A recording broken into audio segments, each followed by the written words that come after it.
Sa gitna ng kadiliman ng gabi sa malalim at madilim na lagusan, si Park Gwang-ho, isang veteranong pulis investigador, ay pilit na hinahabol ang isang nakamaskarang kriminal. Ngunit, siya'y natamaan sa ulo ng bato at nawalan ng malay. Ang kriminal na hinahabol niya sa loob ng 15 taon ay nasa harap na niya, ngunit muli itong nakatakas. Bumalik sa 35 taon na ang nakalipas, sa isang payapang kanayunan kung saan nagtatrabaho si Gwang-ho. Naghahabol siya ng isang magnanakaw ng baka na may mahahabang binti at malalapad na balikat. Sa isang iglap, nahuli niya ito sa isang putikan. Namutla sa takot ang magnanakaw. Sa harap ng dalawang lalaki ay isang babaeng bangkay na kulay lila, nakahiga ng walang buhay. Kinabukasan, ang kaso ay lumabas sa balita na may mapang-uyam na tono. Galit na tumawag si Gwang-ho para sermonan ang mga reporter, nang biglang binuhusan siya ng tubig ng kanyang mga kasama at inayos ang kanyang buhok. Nalaman niya na dahil 20 ilang taon na siyang walang asawa, lihim siyang inayos ng mga kasamahan niya para sa isang blind date. Dahil matagal nang hindi nakikipag-usap sa babae, nahiya si Gwang-ho. Nakita ng babae na nagbihis at nag-ayos siya ng buhok ng kakaiba para sa kanilang date. Kaya naisip nitong kaibig-ibig siya. Naglakad-lakad sila sa kalsada. Tahimik na umiti si Gwang-ho habang sumusunod sa babae. Biglang may paparating na sasakyan, kaya hinila ni Gwang-ho ang babae at hindi sinasadyang nahawakan ang kamay nito. Pagkatapos ng araw na iyon, palaging iniisip ni Gwang-ho ang magandang babae sa kanyang trabaho.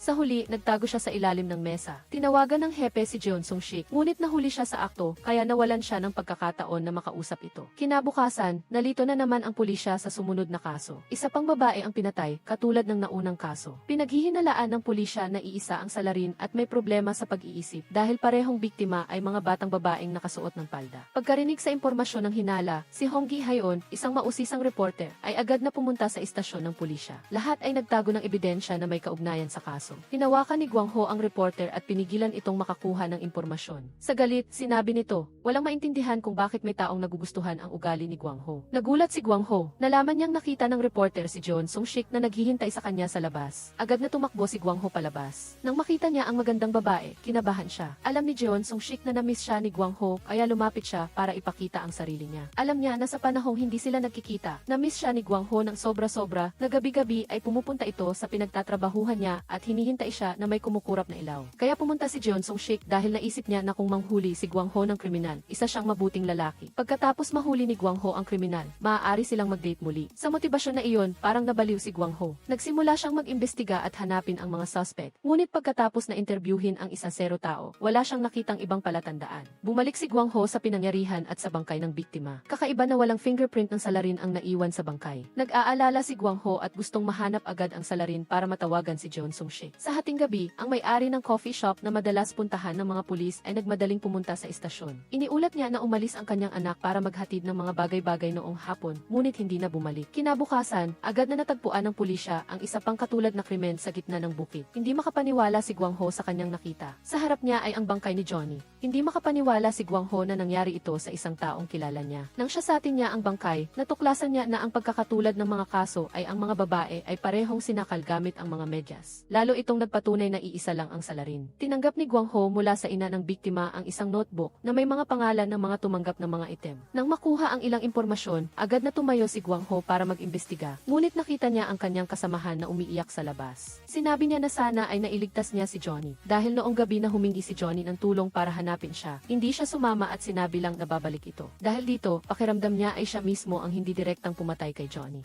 Agad na sinaway ni Gwang-ho ang kanyang kasamahan. Alam niya na kahit naroon pa ang kasamahan niya, hindi niya na ito maililigtas dahil si Johnny ay kinumpirmang patay na ilang oras na ang nakakaraan. Pagkatapos niyang makabawi, nagpunta sila ng kanyang kasamahan sa isang imprentahan para mag-imbestiga. Ngunit, bukod sa pag-aalinlangan, wala na si Gwang-ho para akusahan ang suspect. Naisip na lang nilang umuwi ng bigo. Pagkalipas ng ilang sandali, dahil sa pag-ibig, naganap ang kasal ni Gwang-ho at Jeon Sung-sik. Nagsimula silang mamuhay ng masaya bilang bagong kasal. Sa gitna ng kanilang honeymoon week, isang malas na babae ang pinatay sa isang madamong lugar habang umuuwi. Kailangang bumalik sa trabaho si Gwang-ho kahit sa araw ng kanyang pahinga para tingnan ang kaso. Bumuntong hininga na lang siya at hinanap ang pamilya ng biktima. Nang marinig niya ang nakakasakit na pag-iyak ng asawa ng biktima, lalo siyang nakaramdam ng pagkasira. Sa muli, ang biktima ay sinakal ng nylon stocking. Ayaw maniwala pero kinilala rin ng hepe na iisa ang salarin. Sinikap ni Gwang-ho na mag-imbestiga ayon sa testimonya ng asawa ng biktima, ngunit sa huli ay walang nagawa. Nang masaksihan niya ang batang asawa na personal na nagbubuhos ng abo para sa kanyang asawa, at isang maliit na anak na hindi pa nakakaintindi, mas lalo siyang nakaramdam ng paninisi sa sarili. Mag-isa siyang naglalakad sa ulan at pinag-isipan ang kanyang kakayahan bilang isang pulis. Sa sandaling ito, maswerte na kasama niya pa rin si Jeon Sung-sik. Tahimik na inaliw ang kanyang puso. 6 na buwan na ang nakalipas, ngunit ang asawa ay hindi pa rin sumusuko sa kaso ng kanyang asawa. Dinala niya ang kanyang inosenteng anak sa istasyon ng pulisya. Umaasa pa rin sa impormasyon tungkol sa kanyang asawa. Walang magawa si Gwang Ho dahil marami na siyang nagawa, ngunit hindi pa rin nahuli ang salarin. Dagdag pa, ang reporter ay patuloy na nanggugulo para makakuha ng impormasyon. Sinabi pa niya na si Gwang Ho ay isang walang kwentang tao na nakakasakit sa kanyang damdamin. Pagkalipas ng ilang araw, isa pang katulad na krimen ang nangyari sa loob ng isang basement. Nagpunta si Gwang Ho sa pinangyarihan ng walang gana para siya sa atin ito. Pagkatapos, bigla siyang nakahanap ng isang pahiwatig. Agad siyang tumakbo sa bahay ng medical examiner. Nalaman niyang lahat ng biktima ay may itim na tuldok sa sako. Hindi man lang sinabi iyon ng doktor. Sinadya ng baliw na salarin na mag-iwan ng marka sa katawan ng biktima. Ang biktima sa kasong ito ay may 6 na tuldok sa sakong. Ngunit ang pinakahuling biktima ay may 4 lang. Ibig sabihin, ang ika-5 kaso ay isang misteryo pa at hindi pa natutuklasan. Halos mabaliw ang buong grupo ng investigador dahil sa baliw na salarin na ito. Agad nilang inutusan ang lahat ng miyembro na hanapin ang pamilya ng ika-5 biktima. Naghanap sila mula umaga hanggang hating gabi sa bawat sulok. Napakabisyado ni Gwang Ho na umuwi lang siya para magpalit ng medyas bago bumalik sa paghahanap. Naawa si Jeon Sung-sik sa paghihirap ng kanyang asawa. Naghahanda siya ng lunchbox para sa kanya at nagbigay pa ng isang pito na isasabit sa kanyang lit. Sabi niya, kapag nasa panganib si Gwang Ho, pumito lang siya at pupunta siya para iligtas siya. Ang kaibig-ibig na kilos na ito ay nagbigay ng malaking motibasyon kay Gwang Ho. Pagkatapos niyang suriin ang mga lugar ng krimen, pinaghihinalaan ni Gwang Ho na ang mamamatay tao ay gumagala sa mga pamilyar na lugar bago pumunta sa malalayong lugar. Nagpunta si Gwang Ho at ang kanyang mga kasamahan sa pinakamalapit na lugar at naghanap sa bawat bahay. Wala silang nakitang anumang palatandaan at sinigawan pa ng mga tao. Sa kalagitnaan ng kanilang paghahanap, nakita niya ang 2 batang lalaki na umiiyak. Tinanong niya sila at nalaman niyang may mga aso na nawawala sa lugar. Bawat beses na may nawawalang aso, may lalaking lumalabas. Ayon sa kwento ng 2 bata, pumunta si Gwang Ho sa bahay ng isang estudyante sa isang eskinita. Nakakita siya ng isang umbok na lupa kaya sinimulan niya itong hukayin. Hindi niya inaasahan na makakahanap siya ng tumpok ng dugo ng hayop. Nakita ni Gwang Ho ang high school student at sinimulan siyang tanungin, ngunit hindi niya inaamin ang kasalanan. Inamin lang niya na pinatay niya ang mga aso at wala siyang kinalaman sa mga babae. Siyempre, hindi naniwala si Gwang Ho. Inisip niya na ginamit lang niya ang mga aso bilang pagsasanay. Nagalit si Gwang Ho at pinilit siyang umamin sa kasalanan. Tumingin lang sa kanya ang lalaki nang may mapang-udyok na mata at nagtanong, kailangan ba ng dahilan para pumatay ng tao? Agad na nagalit si Gwang Ho at sinimulan siyang bugbugin. Ngunit dahil siya ay may kapansanan, kaya nakalabas siya sa kaso. Hindi sumuko si Gwang Ho. Sigurado siyang ang estudyante ang salarin. Kaya mag-isa siyang hinanap ang salarin batay sa oras ng mga krimen. Sa madilim na lagusan, nakita ni Gwang Ho ang mamamatay tao na ginagawa ng krimen ang isang babae. Hinabol niya ito hanggang sa mapagod siya, ngunit binugbog siya at naiwan siyang walang malay. Pagkatapos ng ilang sandali, nagising si Gwang Ho nang may kalituhan at sakit. Naglakad siya palabas ng lagusan sa maulap na usok. Masakit ang kanyang ulo na parang hinahampas ng martilyo. Lumabas si Gwang Ho sa kalsada at muntik nang mabangga ng isang binata na nagmamaneho ng walang ingat. Pagkatapos, isa pang sasakyan ang mabilis na dumating. Nahilo si Gwang Ho at gumapang pabalik sa istasyon ng pulisya. Malakas niyang tinawag si Jeon Sung-sik para magdala ng first aid kit, ngunit wala siyang nakita. Nakita lang niya ang isang estranghero na tinitingnan ang kanyang mga dokumento. Nang tanungin niya, sinabi ng lalaki na siya si Lieutenant Kim Sanjay, isang taong hindi kilala ni Gwang Ho. Pareho silang nag-isip na ang isa ay baliw, kaya lumabas sila. Mabilis na kumilos si Gwang Ho at nalock si Lieutenant Kim sa labas. Pagkatapos, bumalik siya sa kanyang mesa at tumawag para humiling ng paghahanap sa salarin. Ngunit, sinabi ng emergency number na nagkamali siya. Tumayo si Gwang Ho at lumingon sa paligid. Ang lahat ay kakaiba. Akala niya ay nagkakaroon siya ng hallucination dahil sa banggaan. Sa sandaling ito, nagprint ang printer ng isang set ng mga dokumento. Ang pangalan sa dokumento ay kapareho ng pangalan niya, ngunit kakaiba. Ang taon ng kanyang kapanganakan ay 1988 habang siya ay nasa 1986. Nahanap ni Lieutenant Kim ang susi at binuksan ang pinto. Ngunit mas mabilis kumilos si Gwang Ho at agad niya itong ginapos sa pinto. Sinabi ni Gwang Ho na siya ay isang pulis at hinahanap ang salarin, kaya hindi siya nag-aksaya ng oras at agad siyang umalis na may dalang flashlight. Hindi niya pinansin si Lieutenant Kim na galit dahil inisip niya na binithreaten siya ng isang estranghero. Tumakbo si Gwang Ho palabas ng istasyon at nanatiling tulala sandali. Ang kasalukuyang tanawin ay parang nagbago sa ibang mundo. Ito ang unang pagkakataon na nakita niya ang ganitong eksena sa kanyang buhay. Pagsapit ng umaga, ang ibang mga pulis ay pumunta sa istasyon at nagulat nang makita si Lieutenant Kim na nakagapos. Mayroon pang kumuha ng litrato ng sandali na ito na parang isang bihirang pangyayari. Nagising si Gwang Ho, inalis ang posas at nagbulong tungkol sa paghahanap sa salarin. Nang marinig siyang sinabing ang pangalan niya ay Park Gwang Ho, mabilis na ipinakilala siya ng kanyang kasamahan. Ayon sa kanya, si Gwang Ho ay isang bagong pulis na inilipat sa istasyon na ito. Ipinanganak noong 1988 at may maraming praktikal na karanasan. Ngunit, wala itong pagkakatulad sa tunay na pagkatao ni Guang Ho. Nang hindi maintindihan kung ano ang nangyayari, agad na tumayo si Guang Ho at umalis sa opisina. Ang mga pulis sa loob ay hindi rin maintindihan kung ano ang nangyayari. Hawak ang posa sa kanilang kamay, sinabi ng isang pulis na ito ay mabigat at luma na hindi pa nila nakita. Siya lang ang nakaramdam ng pagiging pamilyar. Siya pala si Jeon Sung-shik, ang kasamahan na kasama ni Guang Ho noong araw. Si Guang Ho ay mag-isang gumagala sa buong lungsod. Kung 2016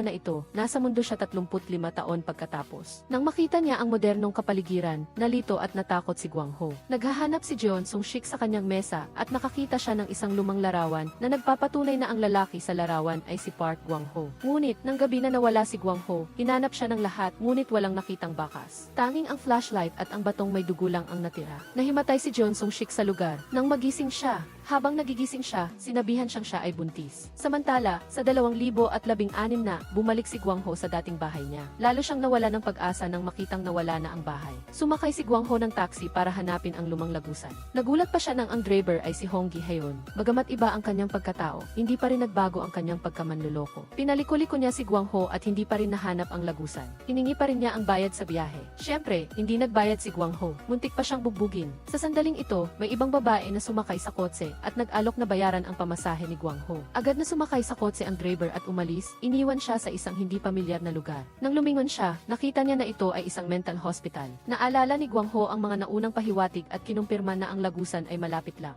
Habang paalis na siya, narinig niya ang isang alarm kaya bumalik siya sa ospital. Ang loob ay napakagulo dahil may isang pasyente na namatay. Ang biktima ay may kaparehong tattoo sa lalaking minsan niyang pinilit umamin. Pagkatapos niyang pag-isipan, napagtanto ni Guang Ho na parehong mundo ay may parehong kriminal. Agad na tumakbo si Guang Ho palabas ng ospital at naghanap sa lagusan sa malapit. Tumakbo siya sa buong lagusan ngunit walang nagbago. Hindi siya sumuko at patuloy na tumakbo pabalik-balik. Sinisigaw ang pangalan ni Jeon Sung-shik. Sa sandaling ito, pinalabas si Jeon Sung-shik sa ospital. Nagtatakbo rin para hanapin ang kanyang asawa. Ngunit, ang natagpuan niya lang ay ang 7 ibinigay niya sa kanya. Umiti ng masaya si Jeon Sung-shik nang marinig ang boses ni Guang Ho. Ang malupit na katotohanan ay pinalampas lang sila sa isa't isa na parang hindi sila nag-exist. Nawala ng pag-asa si Jeon Sung-shik at umupo. Hindi alam kung ano ang gagawin sa kanyang anak. Mahigpit na hinawakan ni Guang Ho ang kanyang bagong personal na impormasyon. Kailangan niyang manatili sa katauhang ito hanggang sa mahanap niya ang kanyang sarili. Ang masaklap, kailangan niyang maging kapareha ni Lieutenant Kim, ang taong kinagalit niya kahapon. Sa katunayan, ang mga kabataan na mabilis na umangat sa ranggo ay dahil may talento sila. Lahat ng hinuhulaan ni Guang Ho, nagawa rin niya.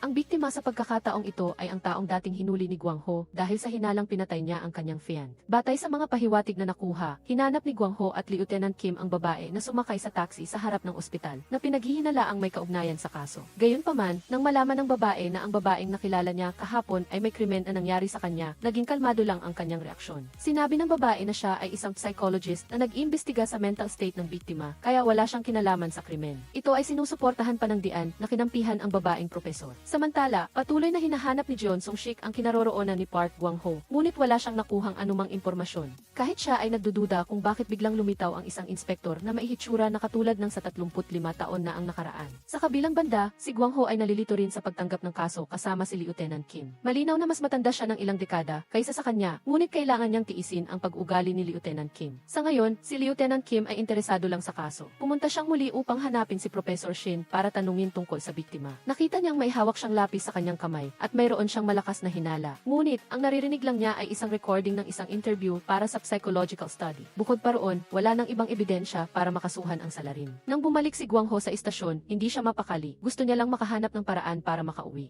Sa sandaling ito, may isang babaeng nasa katanghali ang gulang na nagpunta para sunduin siya at dinala siya sa isang inupahang bahay. Lalo pang nalito si Guang Ho. Sa halip na makauwi, may lugar siya na matutuluyan dito. Sa hating gabi, nagising siya at nakita si Jeon Sung-shik sa kanyang harapan. Agad niyang niyakap ang kanyang asawa at ikinuwento ang lahat ng kakaibang bagay na nangyari. Akala niya ay nakabalik na siya sa kanyang asawa, ngunit nang mag-ring ang doorbell, si Lieutenant Kim ang nasa harap. Nagulat si Guang Ho at tinawag ang kanyang asawa at nagulat siyang bumalik sa realidad. Kaya, tinanggap na lang niya ang realidad. Nagising siya, nagsipilyo, at naghanda para pumasok sa trabaho. Ngunit, dahil sa modernong teknolohiya, hindi makasabay si Guang Ho. Hindi niya alam kung paano magbayad para sa bus gamit ang kanyang telepono. Sa huli, sumakay siya sa isang sasakyan ng pulis na ginamit ang dahilan na siya ay isang senior officer para makahingi ng libreng sakay. Nang makarating siya sa istasyon, nangyari na bisita si Professor Shin bilang tulong. Siya ay mag-aanalisa at mag-aaral ng krimen sa psikolohiya. Pagkatapos marinig ito, agad na ipinakita ni Guang Ho ang kanyang pagtutol at hindi siya nakipagtulungan. Naniniwala siya na ang mga kriminal ay dapat hulihin, hindi pag-aralan. Nagalit si Professor Shin at umalis, gumawa ng isang dahilan. Sa sandaling ito, nakatanggap sila ng isang tawag tungkol sa isang kaso. Ang isang bangkay na maihiwalay ng mga bahagi ng katawan ay natagpuan sa bundok. Agad na dumating ang pulisya para mag-imbestiga. Nataranta si Guang Ho nang makita niya ang 5 itim na tuldok sa paa ng biktima. Ito ang tuldok na nawawala sa biktima noong 1986. Bakit ito nandito sa 2016 na? Naisip ni Guang Ho na ang bangkay ay 35 taon nang nandyan, ngunit sinabi ng kanyang bihasang kasamahan na 1 buwan pa lang ito. Kaya, naunawaan ni Guang Ho na marahil, narito siya upang lutasin ang kasong ito. Patuloy na sinundan ni Guang Ho si Lieutenant Kim upang patunayan na alam niya ang kaso. Na sinundan niya ito mula sa simula at alam niya kung sino ang salarin. Inakala ni Guang Ho na hindi malalaman ni Lieutenant Kim kung sino ang biktima. Ngunit nakalimutan niya na nasa ika-negatibo 4.0 na siglo na siya. Hindi na kailangan ng medical examiner na tingnan ang tibia para malaman kung babae ito. Bukod pa rito, kailangan lang nilang itugma ang FA sa mga nawawalang biktima upang malaman ang kanilang pagkakakilanlan. Nagulat si Guang Ho. Sinabi niya na mas magaling siya kaysa kay Ify Kim. Ang kasong ito ay nakakuha rin ng atensyon ng isang taong mahilig sa psychological profiling ng kriminal tulad ni Professor Shin na nagpunta sa pinangyarihan. Pagkatapos ng ilang pananaliksik, pinaghihinalaan pa rin ng pulisya na ang biktima ay isang batang babae. Bukod pa rito, hindi siya taga roon at lumipat lang siya mula sa Seoul. Agad na sumagot si Guang Ho tungkol sa edad ng biktima. Dapat nasa 40 na siya dahil ang biktima noong 1986 ay nawawala na sa loob ng 35 taon. Siyempre, walang naniwala sa sinabi ni Guang Ho. Akala nila ay nagkakaroon siya ng mga guni-guni dahil sa panonood ng sobrang daming pelikula. Nanatili si Guang Ho sa kanyang paniniwala kahit na pinaghihinalaan na ni Lieutenant Kim ang isang tao. Tumayo si Guang Ho at kinuha ang board para baguhin ang edad ng suspect. Lahat ay tumayo at umalis. Kinabukasan, pumunta si Lieutenant Kim sa safety testing room. Sa katunayan, bahagyang pinalawig ng doktor ang edad. Walang tumugma. Nagsimulang malito si Lieutenant Kim sa kaso. Sa sandaling ito, pumasok ang hepe at inanunsyo na natagpuan na ang iba pang bahagi ng katawan. Inatasan niya si Lieutenant Kim at Guang Ho na ipamahagi ang mga form ng mga nawawalang biktima. Binaliwala ni Guang Ho ang mga resulta ng eksaminasyon na walang banggit sa 5 tuldok. Kung ganito, hindi nila malulutas ang kaso. Dahil sa pagiging hindi kooperatibo ni Lieutenant Kim, nag-isa si Guang Ho para maghanap ng mga pahiwatig. Dahil hindi siya sanay sa bagong teknolohiya, kailangan niyang manu-manong maghanap sa listahan. Pagkatapos ng matagal na paghahanap, tinawag niya ang driver ng taxi na si Hong Gi-hayon para sunduin siya. Dahil wala siyang pambayad, alam niyang gusto ni Hong Gi-hayon na maging pulis, kaya ginawa niya itong kondisyon. Kung tutulungan siya nito, baka makipag-usap siya sa ilang pulis na kilala niya para tanggapin ito. Kaya, nakasakay si Guang Ho ng taxi ng libre. Nagpunta siya sa bawat bahay ng mga nawawalang tao nang walang pahintulot para maghanap. Ngunit tinaboy siya, binugbog at sinigawan dahil sa pag-iisip na siya ay baliw. Sa gitna ng kanyang kawalan ng pag-asa, iminungkahi ni Hong Gi-hayon na baka ang taong iyon ay nakatakas at nagpabago ng mukha dahil sa takot na balikan. May narealize si Guang Ho kaya nagtanong siya. Sa katunayan, pinalitan ng babae ang kanyang pangalan matapos siyang makatakas. Hinanap niya ang bahay kung saan siya nanirahan upang kumuha ng sample para sa pagsusuri. Sa mismong oras na iyon, lahat ay kinabahan. Ang resulta ay ganap na tugma sa biktima. Ang biktima ay isang 49 taong gulang na babae na nag-aral sa Hwajeong Women's High School at pinalitan ang kanyang pangalan pagkatapos lumipat sa Seoul at nagtago sa loob ng 1 taon. Lahat ay nagulat nang malaman na ang isang taong may kaunting karanasan tulad ni Guang Ho ay nakatuklas nito. Lalo pang nagulat si Jeon Sung-sik nang banggitin niya ang totoo na may 5 tuldok. Agad na pinagtanungan ni Jeon Sung-sik si Guang Ho kung sino talaga siya dahil marami sa mga dokumento ng kaso noong 1986 ay nawala na. Hindi alam ni Guang Ho kung paano magpapaliwanag kaya hinila siya ni Lieutenant Kim. Nag-imbestiga sila ng magkasama, nagsisimula sa mga lugar na madalas puntahan ng biktima. Sa huli, nakarating sila sa isang pabrika kung saan nagtrabaho ang babae noon. Ang may-ari ng pabrika ay mailihim na pag-ibig sa kanya, ngunit nalaman niyang may iba na siyang kasama. Bago pa man iyon, nakita niya ang babae na kausap ang isang hindi kilalang lalaki. Kapansin-pansin na tinawag ng lalaki ang babae sa dating pangalan niya bago siya nagpalit. Pagkatapos bumalik sa istasyon, agad na inimbestigahan ng pulisya ang huling mga surveillance video. Ngunit, ang nakita lang nila ay isang lalaki na mukhang hindi malapit sa biktima. Inutusan ng hepe na ipadala ang video sa profesor.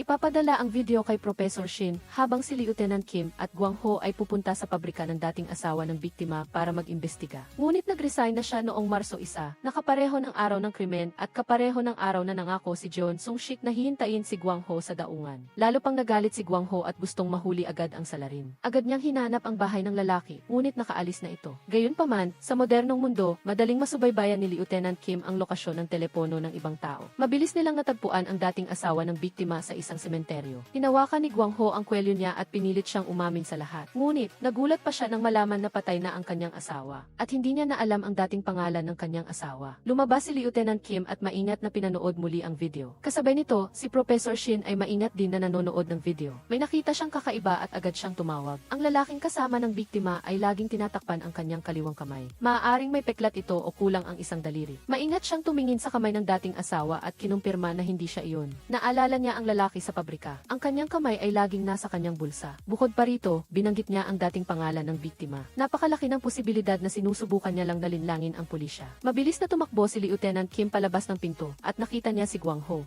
Natuklasan nila na nakatira sa iisang lugar ang lalaking yon at ang biktima. Nakita ni Lieutenant Kim ang matanda na sinusubukang tumakas kaya hinabol niya ito hanggang sa dulo. Bago pa siya makapagtanong, lumapit na si Gwang Ho at sinuntok ito ng todo habang nagmumura ng malakas. Pagkatapos dalhin sa istasyon, nagsimula ang mga pulis sa pagkuha ng testimonya. Una, ibinunyag nila na nagsinungaling ang matanda. Dagdag pa sa sinabi ni Professor Shin, natuklasan nila na nagalit ang biktima at nakipaghiwalay sa matanda sa workshop bago mangyari ang insidente. Ginawa ng biktima ang isang malalim na puot sa pamamagitan ng paglibak sa artipisyal na kamay ng matanda. Ginamit ni Lieutenant Kim ang kanyang galing para unti-unting makuha ang lahat ng impormasyon mula sa matanda. Nagpigil siya ng galit at inanyayahan ang biktima na uminom ng isang huling tasa ng tsaa. Pagkatapos ay nagtago siya at hinila ang babae. Sa gabi, malupit niyang ginamit ang kanyang artipisyal na kamay para pahirapan ang biktima hanggang sa huli nitong hininga. Pagkatapos mahuli ang salarin, bumalik ang lahat sa istasyon para magpahinga. Nagulat si Gwang Ho nang makita niya na kamukha ng pangalan ng team leader ang pangalan ng dating kasamahan niya. Matapos kumpirmahin ang pagkakakilanlan, umiti si Gwang Ho sa loob-loob niya. Hindi niya inakala na ang batang lalaki na nasusuka noon sa tuwing nakakakita ng bangkay ay magiging isang team leader. Sa puntong iyon, iginapos siya ng kanyang mga kasamahan at hinila siya para sa isang celebration. Pagkatapos ng kasong ito, mas pinahalagahan din ni Lieutenant Kim si Professor Shin at isinav pa ang kanyang pangalan sa contact list ng crime-solving team. Sa gitna ng lasingang inuman, kinakabahan si Gwang Ho na kunin ang pagkakataon para alisin ang posas at magpaalam. Sabi ni team leader Song Shik na parang magkasama lang sila noong araw. Pagkatapos niyang sabihin iyon, tumakbo siya papunta sa tunel.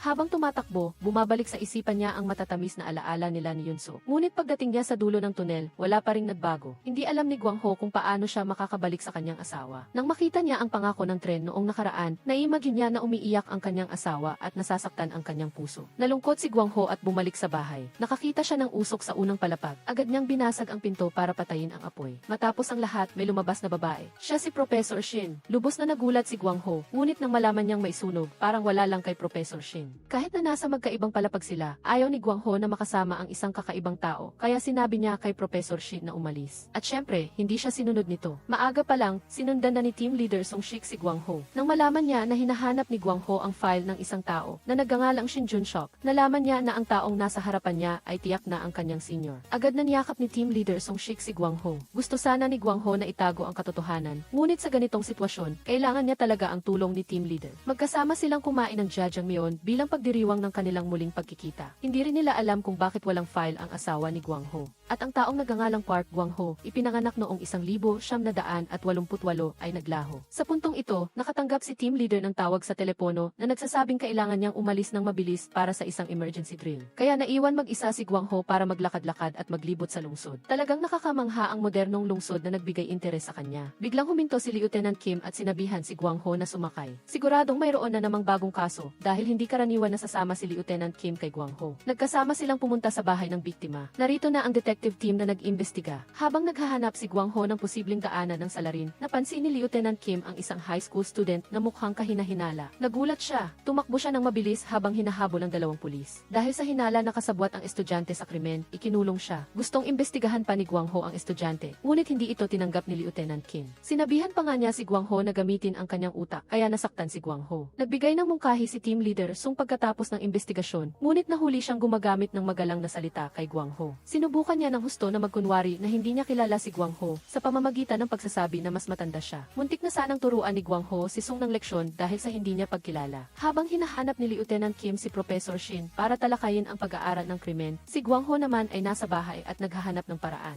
Hindi pinansin si Gwang Ho kaya nagsalita ang high school student na iyon para magbigay ng ilang pahiwati. Ngunit nang bumalik si team leader at ang iba pang kasamahan, pinalaya na ang estudyante. Sinabi ni Gwang Ho sa lahat na alam na niya ang susunod na target ng salarin dahil sa sinabi ng bata. Ngunit syempre, walang naniwala na tama ang ginawa niya. Sinabunutan ni Gwang Ho ang sarili at kinausap si team leader sa isang pribadong silid. Nagulat ang mga kasamahan niya sa labas. Ngunit hindi maipaliwanag ni team leader kay Gwang Ho na mapanlin lang ang mga bata ngayon. Kaya, mag-isa si Gwang Ho na pumunta sa sinasabing susunod na target. Sa loob, may dalawang magnanakaw na sumusubok na kunin ang mga gamit. Narinig nila ang tunog ng doorbell. Agad silang tumakas ngunit nahuli sila ni Gwang Ho. Nang dumating ang pulisya, nakatakas na ang dalawang magnanakaw. Hindi inakala ng mga pulis na tama ang hula ni Gwang Ho. Nang gabing iyon, pumunta si Gwang Ho at Lieutenant Kim sa bahay ng high school student. Ngunit patay na ang estudyante at ang nakababatang kapatid na babae ay nasugatan at nagtago sa sulok ng aparador. Kahit na dinala sa ospital ang bata, nang umupo si Lieutenant Kim sa sulok ng aparador, posibleng nakita ng bata na pinatay ang kanyang kuya. Mahirap para sa bata na malampasan ang emosyonal na trauma na ito. Pagkatapos suriin ang bangkay, natagpuan na patay na ang high school student sa loob ng kalahating araw. Kaya nakita din ng kapatid na babae ang mukha ng salarin. Nang marinig na gising na ang kapatid na babae, agad na hindi pinansin ni Lieutenant Kim si Gwang Ho at nagtungo sa ospital. Dahil ayaw magsalita ng bata, tinawag ni Lieutenant Kim si Professor Shin para tulungan siya. Hindi naniniwala si Gwang Ho na magagawa ito ni Professor Shin. Ngunit muli, hindi pinansin ni Lieutenant Kim ang opinyon niya. Hindi na makatiis si Gwang Ho at sinuntok si Lieutenant Kim sa ulo. Nag-away sila at nagmumura sa harap ng ospital. Sa huli, dinala sila sa istasyon para disiplinahin. Kahit na ayaw niyang maniwala, napakahusay ni Lieutenant Kim sa paghahanap ng mga kriminal.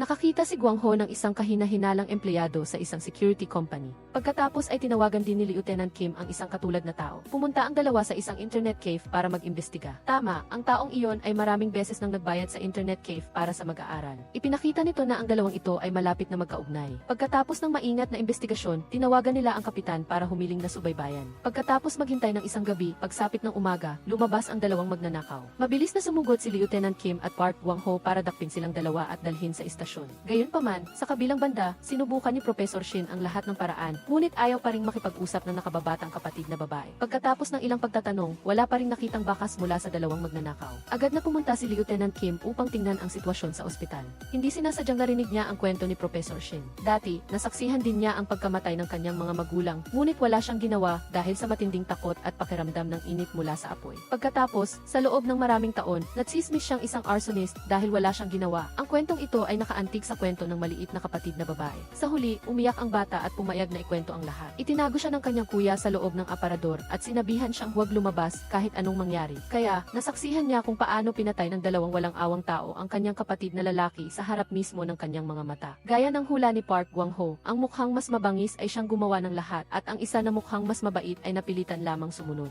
Sa huli, matagumpay na nakulong ang dalawang lalaki. Naging mas maayos na ang pakiramdam ng nakababatang kapatid na babae at nagdala pa siya ng regalo para kay Professor Shin. Hindi nagtagal, may isa pang kaso ng pagpatay sa isang dalagita. Gayunpaman, hindi ito saklaw ng team ni Park Gwang Ho. Nang marinig ito, agad na naghanap si Lieutenant Kim ng ibang istasyon upang imbestigahan ang kaso. Sinasabing ang salarin ay nakatakas mula kay Lieutenant Kim. Iyon ang dahilan kung bakit nais niyang lutasin ang kaso sa lahat ng paraan. Sa kabilang banda, si Park Gwang Ho ay mas interesado sa paghahanap sa kanyang asawa. Kahit na wala siyang nakitang impormasyon, sinungaling si Captain John Sung-shik para mapanatag ang kanyang senior. Parang malapit ng mahanap, masayang pumunta si Park Gwang Ho sa lumang istasyon ng pulisya. Ginawa talaga ito ni Park Gwang Ho. Ngunit isang tumpok lamang ng mga papel ang nahanap niya mula sa dating kasamahan ng lalaki. Ang nakakagulat, ang plaka ng sasakyan sa mga papel ay tumugma sa plaka ng sasakyan noong unang dumating si Park Gwang Ho sa mundong ito. Kaya pala, nakaharap niya ang taong pinalitan niya mula pa sa simula. Habang umuulan ng malakas, mag-isang pumunta si Lieutenant Kim sa tabi ng ilog kung saan nangyari ang krimen at tumayo ng tahimik. Sa sandaling iyon, tumawag ang kanyang ama para pauwiin siya para sa death anniversary. Ngunit hindi niya kailangan ang kanyang ina dahil simula nang malaman niya na ang pagkamatay ng kanyang ina ay hindi dahil sa sakit, nagdesisyon si Lieutenant Kim na maging pulis upang mahanap ang kriminal sa lahat ng paraan. Para sa kanya, kung hindi niya mahahanap ang kriminal, kaya't ang death anniversary ay walang saysay. Kinabukasan, may isa pang kaso malapit sa riles ng tren. Kahit na umuulan ng malakas, isinuot pa rin ni Lieutenant Kim ang kanyang jacket at nag-imbestiga. Ang kasama niya ay walang iba kundi si Park Gwang Ho. Tinanong niya si Lieutenant Kim tungkol sa kriminal na si Chung Ho Yaung na nakatakas sa kanya. Ano ba talaga ang ginawa niya na lubos na nakaantig kay Lieutenant Kim. Nanatiling tahimik si Lieutenant Kim at walang sinabi. Naalala niya ang tanawin 2 taon na ang nakakaraan nang ang salarin ay nakaupo sa harap ng interrogation room at walang kahihiyang ipinagyayabang na pumatay pa siya ng mas maraming tao. Ang pinakamasama ay ang mga biktima ay hindi nakalista sa mga dokumento. Inamon niya si Lieutenant Kim na hanapin ang mga taong iyon at nagkataon ang kaso. Walang record ng kaso ng kanyang ina. Ang mga mata ng lalaki habang inaaresto ay puno ng pangutya kay Lieutenant Kim. Hinamon niya ang mapanganib na kriminal na nagtangkang patayin ang 2 pulis habang dinadala siya. Pagkatapos noon, matagumpay siyang nakatakas sa harap mismo ni Lieutenant Kim. Dumating ang 2 sa crime scene. Ang biktima sa pagkakataong ito ay isang lalaking nagmamaneho ng truck. Pinatay siya kaagad matapos tumawag para mag-ulat sa pulisya. Pumasok si Park Gwang-ho sa loob ng truck upang maghanap ng mga pahiwatig habang tiningnan ni Lieutenant Kim ang paligid at nakakita ng isang kotse na may basag na ilaw. Tinukoy nila ang isang grupo ng mga tao na nasa paligid ng crime scene.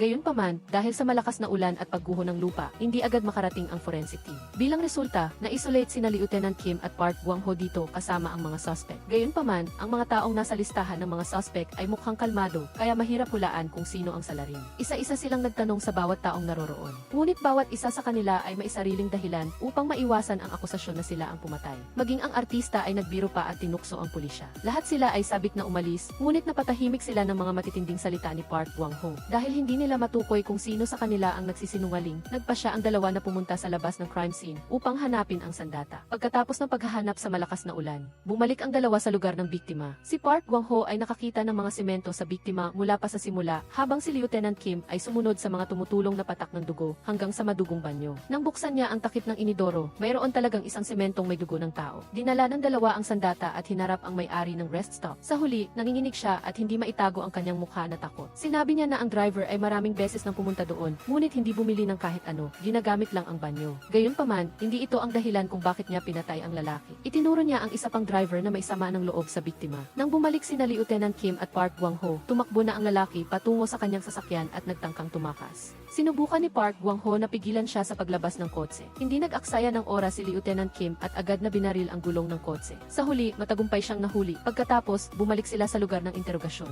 Ayon sa may-ari ng coffee shop, nakita ng biktima ang driver na gumagawa ng krimen at tumakas, kaya nagkaroon sila ng sama ng loob. Biglang nagpumiglas ang lalaki at nakatakas. Kinuha niya ang isang stick at nagbanta na walang sinumang makakahuli sa kanya. Sa sandaling iyon, dumating si Professor Shin at nawala ang kanyang konsentrasyon, kaya nahuli siya. Pagkatapos siyang pusasan, sinabi ni Professor Shin na nakita na niya ang tunay na salarin, ngunit hindi niya makontak si Lieutenant Kim, kaya siya mismo ang pumunta. Ang tunay na salarin ay nahuli na at kinikilati sa istasyon. Ngunit nang tawagin ni Lieutenant Kim si Professor Shin para kausapin ng pribado, ang totoo ay hindi pa nahuli ang salarin. Nagpapanggap lang siya para isipin ng salarin na nakaligtas na siya sa parusa, upang sa gayon ay matagpuan ang tunay na salarin. Habang dinadala ni Lieutenant Kim si Professor Shin sa isang lugar para magpahinga, nanatili si Park Gwang-ho upang tahimik na obserbahan ang mga taong masayang kumakain ng noodles at pag-aralan sila. Sa sandaling ito, hindi sinasadyang nabangga ng lalaking may basag na salamin ang ibang tao, kaya nahulog ang noodles. Nag-away ang 2 sa harap ni Park Gwang-ho. Agad siyang namagitan. Pagkatapos, tumulong siya sa paglilinis kasama ang lalaking may basag na salamin. Hindi sinasadyang nabanggit ni Park Gwang-ho ang paghihirap ng isang investigador na magbigay ng masamang balita sa pamilya ng biktima. Kapag nalaman ng mga magulang na patay na ang kanilang anak, labis silang masasaktan. Sa sandaling ito, biglang bumagsak ang lalaki at sinabing bumaba ang kanyang presyon ng dugo. Kahit na hindi niya sinabi, nagkaroon na ng kaunting hinala si Park Gwang-ho. Samantala, batay sa pagsusuri ni Professor Shin, nakakita si Lieutenant Kim ng ebidensya sa ilalim ng tulay. Sa loob, hindi lamang mayroong isang madugong jacket, kundi pati na rin ang pitaka ng lalaking may basag na salamin. Ito ang larawan ng pamilya ng lalaki. Pagkatapos matukoy ang salarin, pumasok ang 3 para ipaalam. Ang taong dumanas ng sakit sa pagkawala ng anak na nagdulot ng parehong sakit sa iba at nawala ng tulog dahil sa pag-aalala ay walang iba kundi ang lalaking may basag na salamin. Dati ang kanyang anak ay nasa militar kasama ang biktima. Madalas gamitin ng biktima ang mga batang lalaki bilang punching bag. Ngunit sa pagkakataong ito, hindi sinasadyang nasalo ng anak ng lalaki ang suntok na nagresulta sa bali ng pulso. Pagkatapos ay sinugod siya ng lalaki at pinatay. Dahil sa pangyayaring iyon, labis na nalungkot ang kanyang asawa at sumunod siya sa kanyang anak sa kamatayan. Balak na sana niyang patawarin ang biktima, ngunit hindi sinasadyang nakita niya ito sa rest stop. Hindi niya matanggap na ang taong pumatay sa kanyang anak ay nabubuhay ng maayos. Simula noon, nabuhay siya sa put. Sa Sa huli, sumabog ang kanyang galit kaya pinatay niya ang lalaki upang ipaghiganti ang kanyang pamilya na dating masaya. Sa sandaling ito, biglang kumulog at nawala ng kuryente. Umiyak ang lalaki sa dilim sa sobrang sakit at pag-aalala at muntik na niyang kunin ang kutsilyo sa sahig para wakasan ang kanyang buhay. Sa kabutihang palad, mabilis na nasalo siya ni Professor Shin, ngunit nasugatan ang kamay niya. Nang makita ni Park Gwang-ho kung paano hinarap ni Lieutenant Kim ang kasong ito, kasama na ang mga salitang sinabi niya sa salarin, humingi siya ng tawad kay Lieutenant Kim. Ngayon ay naiintindihan na niya kung bakit labis na nakatuon si Lieutenant Kim sa paghuli ng mga kriminal. Dahil sa tingin niya, kung hindi mahuhuli ang kriminal, hindi magiging panatag ang pamilya ng biktima. Inalo rin ni Park Gwang-ho si Lieutenant Kim na sinasabing maaari siyang humingi ng tulong sa kanya sa kaso ng kanyang ina. Samantala, sa bahay, ginagawa ng ama ni Lieutenant Kim ang death anniversary para sa kanyang ina. Nagkataon na ang kanyang ina ay ang babaeng pinatay sa kaso na hawak ni Park Gwang-ho noong 1986. Pagkatapos ng kaso, nag-isa si Professor Shin na umuwi habang may malalim na sugat pa sa kanyang kamay. Sa kabutihang palad, hinabol siya ni Lieutenant Kim para tulungan siya. Naisip niya na si Professor Shin ay dapat mabuhay tulad ng ibang tao, na kapag nasasaktan, dapat niyang sabihing nasasaktan siya at huwag magpanggap na maayos lang siya. Ayaw niyang mawala ng pamilya na nagiging dahilan para pilitin niyang tiisin ang lahat. Sa kabilang banda, labis na naisip ni Park Gwang-ho ang kanyang maliit na pamilya. Nasaktan siya sa pag-iisip na marahil ay labis na umiiyak ang kanyang asawa ngayon. Nang makita ang kanyang senior na ganoon, sinabi ni Captain John Sung-shik ang totoo na hindi niya mahanap ang kanyang asawa. Ang lahat ng impormasyon na may kaugnayan sa kalkulasyon ni Jun Seok ay misteryosong nawala. Nang marinig ito, agad na nataranta si Park Gwang-ho at bumaba sa kotse. Pagkatapos, nagkaroon siya ng matinding determinasyon na hanapin ang batang Park Gwang-ho upang palitan siya at makabalik sa kanyang asawa. Nag-isang pumunta si Park Gwang-ho sa highway kung saan siya unang dumating noong 2016 na. Tila ang tunay na Park Gwang-ho ay hinahabol ng isang tao, kaya't mabilis siyang nagmaneho. Nahanap din ni Captain John Sung-shik ang lokasyon ng telepono ng lalaki. Gayunpaman, nawala ang signal sa malawak na lugar ng halo. Gayunpaman, determinado pa rin silang subaybayan ang batang Park Gwang-ho. Sa daan upang hanapin si Park Gwang-ho, nakilala niya si Lieutenant Kim at masayang binati siya na ikinagulat ni Lieutenant Kim. Siguro, dahil ito sa kaso kahapon nang maunawaan ni Park Gwang-ho ang kanyang damdamin, kaya't nag-alala siya ng ganoon. Samantala, nang makita ng punong guro na nasugatan si Professor Shin nang pumunta siya sa crime scene, nag-alala siya. Ayaw niyang makilahok pa siya sa mga delikadong misyon. Ngunit, naalala ni Professor Shin ang maalalahanin na kilos ni Lieutenant Kim at tila gusto pa rin niyang magpatuloy. Nakipagkita pa nga ang punong guro kay Lieutenant Kim para sabihin sa kanya na huwag nang hilingin sa kanya na makibahagi sa pananaliksik. Dahil alam niya na si Professor Shin ay laging nagsasabing maayos lang siya at walang sinuman ang gustong masaktan pa siya ng ganoon. Gayunpaman, alam ni Lieutenant Kim na ang dahilan kung bakit nais niyang pag-aralan ang sikolohiya ng kriminal ay dahil sa kanyang trauma sa nakaraan. Kaya't dinala pa rin niya ang mga file ng kriminal na nakatakas sa kanya at hiniling sa kanya na sumali. Sino ang nakakaalam, baka iyon ang tanging paraan para malampasan ni Professor Shin ang kanyang trauma. Sa kabilang banda, magkasamang nagmotor sina Park Gwang-ho at Captain John Sung-shik upang balikan ang kanilang ruta sa highway. Ngunit dahil sa napakabilis na bilis at layo, hindi nila makita ang plaka ng sasakyan ng batang Park Gwang-ho. Sa daan pa uwi, nakatagpo sila ng gulo sa isang credit company. Ang isang dalagita na may hawak na gunting ay patuloy na sumisigaw na hindi niya ginamit ang credit card para mangutang. Iginigiit na may nagnakaw ng kanyang identity para mangutang. Sa huli, dinala ang babae sa istasyon ng pulis. Sinabi niya na ang kanyang identity ay ninakaw upang gumawa ng masasamang bagay sa iba't ibang lugar, mangutang at magpakasal pa. Inisip ng lahat sa istasyon ng pulis na nagsisinungaling ang babae. Tanging si Park Gwang-ho lamang ang naniwala sa kanya at gustong imbestigahan ang katotohanan. Nang marinig ito, agad na gustong pigilan ni Captain John Sung-shik si Park Gwang-ho dahil ang totoo, gumagamit din siya ng identity ng ibang tao upang mabuhay sa 2016 na. Ngunit nagpumilit pa rin si Park Gwang-ho na kunin ang kaso. Pagkatapos tanungin ang identity ng lalaki na nagsabing fiant ng babae, magkasamang pumunta sina Park Gwang-ho at Lieutenant Kim sa kumpanya ng lalaki upang maghanap. Nagkataon na namatay lang ang lalaki, at ngayong araw ang libing. Agad na dumating si Park Gwang-ho sa libing para magtanong. Nalaman niya na ang lalaking ito na nagngangalang Dong-hee ay na-diagnose na namatay dahil sa biglaang paghinto ng puso, at ang tumawag sa kanyang kaibigan upang magulat ay ang kasintahan ni Dong-hee. Ngayon napatay na ang nag-iisang saksi. Nagsimulang magduda si Park Gwang-ho kung ang babaeng si Dong-jo ay talagang ninakaw ang identity niya o kung nagsisinungaling siya. Dahil namatay si Dong-hee sa araw mismo nang hanapin niya si Dong-jo. Nang makita ang kaibigan ni Dong-hee na tumatakbo habang umiiyak, naalaala ni Park Gwang-ho ang eksena ng asawa na nagdurusa noong 1986 at ng inosenteng anak. Hindi niya alam kung ang dalawang ama at anak ay nagkakasama ngayon. Maaaring hindi alam ng inosenteng bata Ang inosenteng bata na iyon ay nakaupo sa tabi niya noong taon na iyon. Pumunta sina Park Gwang-ho at Lieutenant Kim sa bahay ni Dong-hee upang maghanap ng mga pahiwatig. Ngunit ang bahay ay mabilis na nilinis at walang iniwan na bakas. Isang larawan lamang ang nahanap ni Park Gwang-ho na may anino ng isang babae na hindi niya matukoy. Kinabukasan, nakatanggap si Lieutenant Kim ng isang katulad na kaso. Isang babaeng nagpakamatay 6 na buwan na ang nakakaraan ay ninakawan din ng identity tulad ng sinabi ni Dong-jo. Kaya, sa ilang paraan, naniwala na sila na nagsasabi ng totoo si Dong-jo. Ang resulta ng autopsy ay nagpakita na ang biktima ay namatay hindi lamang dahil sa biglaang paghinto ng puso. Ngunit may malaking dami rin ng nakamamatay na nikotina sa kanyang katawan. Ibig sabihin, ang biktima ay maingat na pinatay at matagumpay na itinago. Kinabukasan, pumunta sina Lieutenant Kim at Park Gwang-ho sa bahay ng biktima na nagpakamatay. Katulad ng babaeng si Aza, patuloy siyang kinukulit ng mga mensahe tungkol sa utang sa kredito. Dahil dito, iwalayan pa siya ng kanyang kasintahan bago ang araw ng kasal. Maging ang kanyang ina ay nagduda na kumuha siya ng pautang para gumawa ng masamang bagay.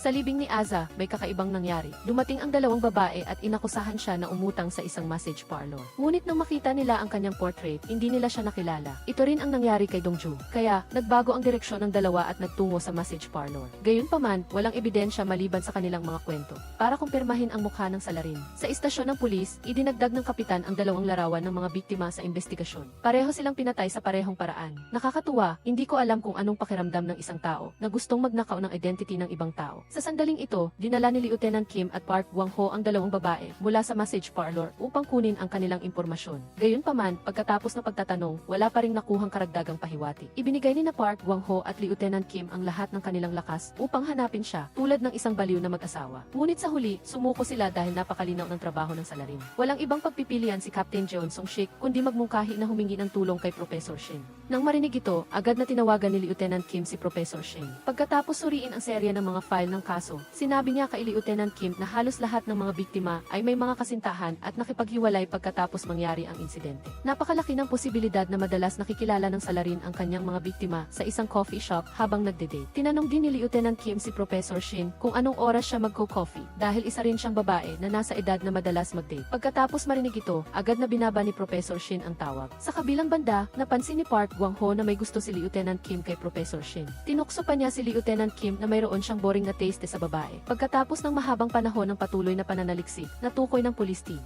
Ang pupuntahan nila ay isang restaurant na tinatawag na Wonderland. Agad na dumating sina Park Gwang-ho at Lieutenant Kim sa lugar. Ito ay talagang kapareho ng lokasyon sa larawan ni Dong-hee. Sa isang sulyap, nakita ni Lieutenant Kim ang isang babaeng waitress na kamukhang-kamukha ng sketch. Ang pangalan niya ay Kim Hee-soo. Kahit na nasa interrogation room na siya, nagpapanggap pa rin siya na hindi natatakot. Ayon sa investigasyon, nagdala rin siya ng 2 bote ng 79% na nikotina. Malinaw na siya ang taong nagmamay-ari na magnakaw ng identity ng iba at mangutang. Dagdag pa sa pagsusuri ni Professor Shin tungkol sa inggit at pakikipag-date, pumunta sina Park Gwang-ho at Lieutenant Kim sa trabaho ng dating kasintahan ni Kim Hee-soo. Naghiwalay nga sila dahil gumagastos siya ng 5 milyon won bawat buwan. Matapos maghiwalay, araw-araw ay kailangang masaksihan ni Kim Min-ha ang ibang mga babaeng masayang kumakain at namumuhay ng marangya habang ang buhay niya ay puno ng mga abiso ng pagbabayad ng credit card. Dahil dito, ninakaw niya ang kanilang pagkakakilanlan para mamuhay ng masaya. Nang matuklasan ito ni Dong-hee at siya ay hinarap, tinapos niya ang buhay nito dahil humahad lang ito sa kanyang kaligayahan. Hindi na makatanggi si Kim Min-ha at wala siyang nagawa kundi tanggapin ang kasalanan sa pamamagitan ng galit ng mga mata. Pagkatapos ng bawat matagumpay na kaso, si Lieutenant Kim ay naglalaro ng chess upang mag-alis ng stress. Ang kanyang kasama sa paglalaro ay madalas ding nag-uusap tungkol sa mga taong nabunyag tulad ni Kim Min-ha. Dahil dito, bigla niyang naalaala ang sinabi nito nang nasa bingit na siya ng pag-asa. Tinatanong niya si Park Gwang-ho kung ano ang pakiramdam na mabuhay sa liwanag sa ilalim ng ibang pagkakakilanlan. Amoy na amoy niya ang mga taong nabubuhay ng katulad niya. Kaya't agad bumalik si Lieutenant Kim sa Station 6, hinalugog ang mga gamit ni Park Gwang-ho. May dumating ding isang driver ng sasakyan para hanapin at magkwento sa kanya. Si Park Gwang-ho ay patuloy na nagkukwento tungkol sa 35 taon na nakalipas. Tinatawag pa nga ni Captain John si Park Gwang-ho na sunbae na lalong nagpapalaki ng pagdududa sa pagkakakilanlan ni Park Gwang-ho. Sa tiyempo namang ito, tumawag sa landline kung saan naroroon si Park Gwang-ho para sabihing natagpuan na ang kinaroroonan ng batang Park Gwang-ho. Agad pumunta si Lieutenant Kim sa lugar kung saan naipit ang sasakyan sa 45 GD parallel. Pagkatapos maghanap ng kaunti, natagpuan niya ang bangkay ng isang batang lalaki at mausisa siyang naghanap. Sa bangkay, natagpuan ang taggalan ng Corporal Park Gwang-ho. Kaya sino talaga si Park Gwang-ho na kilala niya? Noong gabing iyon, ang batang si Park Gwang-ho ay hinabol ng isang lalaki. Hinabol siya nito sa gubat at pagkatapos ay sinakal hanggang sa hindi na makahinga nang walang iniwang ebidensya. Nagsumikap si Park Gwang-ho na hanapin ang lalaki, ngunit tumigil lang siya sa isang bahagi ng kalsada na may kiki. Pagkatapos ng ilang sandali, lihim na tinawag ni Lieutenant Kim ang isang forensic expert dahil hindi niya gustong malaman ng kahit sino ang tungkol sa kasong ito. Habang pauwi na sila, biglang huminto si Park Gwang-ho para bumili ng steamed buns. Ang totoo, nag-aalala siya na baka hindi maghapunan si Professor Shin dahil masakit ang kamay nito. Kahit na ayaw ni Professor Shin na sumagot, hinayaan na lang niya si Park Gwang-ho na patuloy na magsalita. Habang pinapanood niya, lalo niyang nakikita ang bastos na pag-ugali ni Professor Shin na katulad ni Lieutenant Kim. Kung magkakatuluyan sila, talagang magiging di matalo sila. Bumaba ang gabi sa dalawang magkaibang dimensyon. Parehong umiiyak sina Park Gwang-ho at Jeon Sung-sik dahil sa pagkamiss sa isa't isa. Hindi na kailangan ni Park Gwang-ho ng landline para tumawag sa bahay tuwing may duty siya, pero hindi niya alam kung anong numero ang tatawagan para mahanap ang kanyang asawa. Sa kabilang banda, sa unang pagkakataon, naguluhan si Lieutenant Kim sa isang kaso. Hindi niya malaman kung alin sa dalawa ang tunay na Park Gwang-ho. Dagdag pa rito, ang biktima ay nakumpirmang namatay dahil sa suffocation, at ang fingerprint na nakita sa kanyang sasakyan ay hindi rehistrado, kaya hindi makumpirma ang pagkakakilanlan. Iyon ang dahilan kung bakit pumasok si Lieutenant Kim sa trabaho na may mapanuring tingin kay Park Gwang-ho. Napansin ni Park Gwang-ho ang kakaibang kilos, kaya tinawag niya si Captain John para kausapin ng pribado. Samantala, natagpuan ni Lieutenant Kim ang isang kahon ng personal na telepono sa kinaroroonan ni Park Gwang-ho. Nagulat pa siya nang malaman niya na si Captain John ang gumagamit ng telepono. Sa pagkakataong ito, sigurado na siya na alam ni Captain John ang tungkol sa sitwasyon ni Park Gwang-ho. Pumunta si Lieutenant Kim sa tirahan ni Park Gwang-ho at natagpuan ang maraming kaugnay na dokumento. Nagsimula siyang maghinala na pinatay ni Park Gwang-ho ang batang Park Gwang-ho at ginamit ang pagkakakilanlan nito. Kasabay nito, pumunta si Park Gwang-ho sa legal na address ng batang Park Gwang-ho at nalaman niya na naulila pala siya at nakatira sa isang hindi niya kaano-anong lola. Hindi lang iyon, nasira pa ang reputasyon niya na walang utang na loob dahil hindi siya dumalo sa libing ng lola niya. Samantala, pumunta si Lieutenant Kim sa dating trabaho ng batang Park Gwang-ho. Kasabay nito, dumating din si Park Gwang-ho kasama si Captain John. Nang makita ito ni Park Gwang-ho, nagpanggap siya bilang batang Park Gwang-ho at gumawa ng kwento na pumunta siya doon dahil nagdududa siyang may gumagamit ng peking pagkakakilanlan. Sumang-ayon din si Captain John sa kwento ni Park Gwang-ho. Ngunit walang nakakaalam na natagpuan na ni Lieutenant Kim ang bangkay ng batang Park Gwang-ho. Nagulat si Park Gwang-ho nang sumakay si Lieutenant Kim sa kwento at sinabing naghahanap din siya ng nagnakaw ng pagkakakilanlan ng kanyang kasama.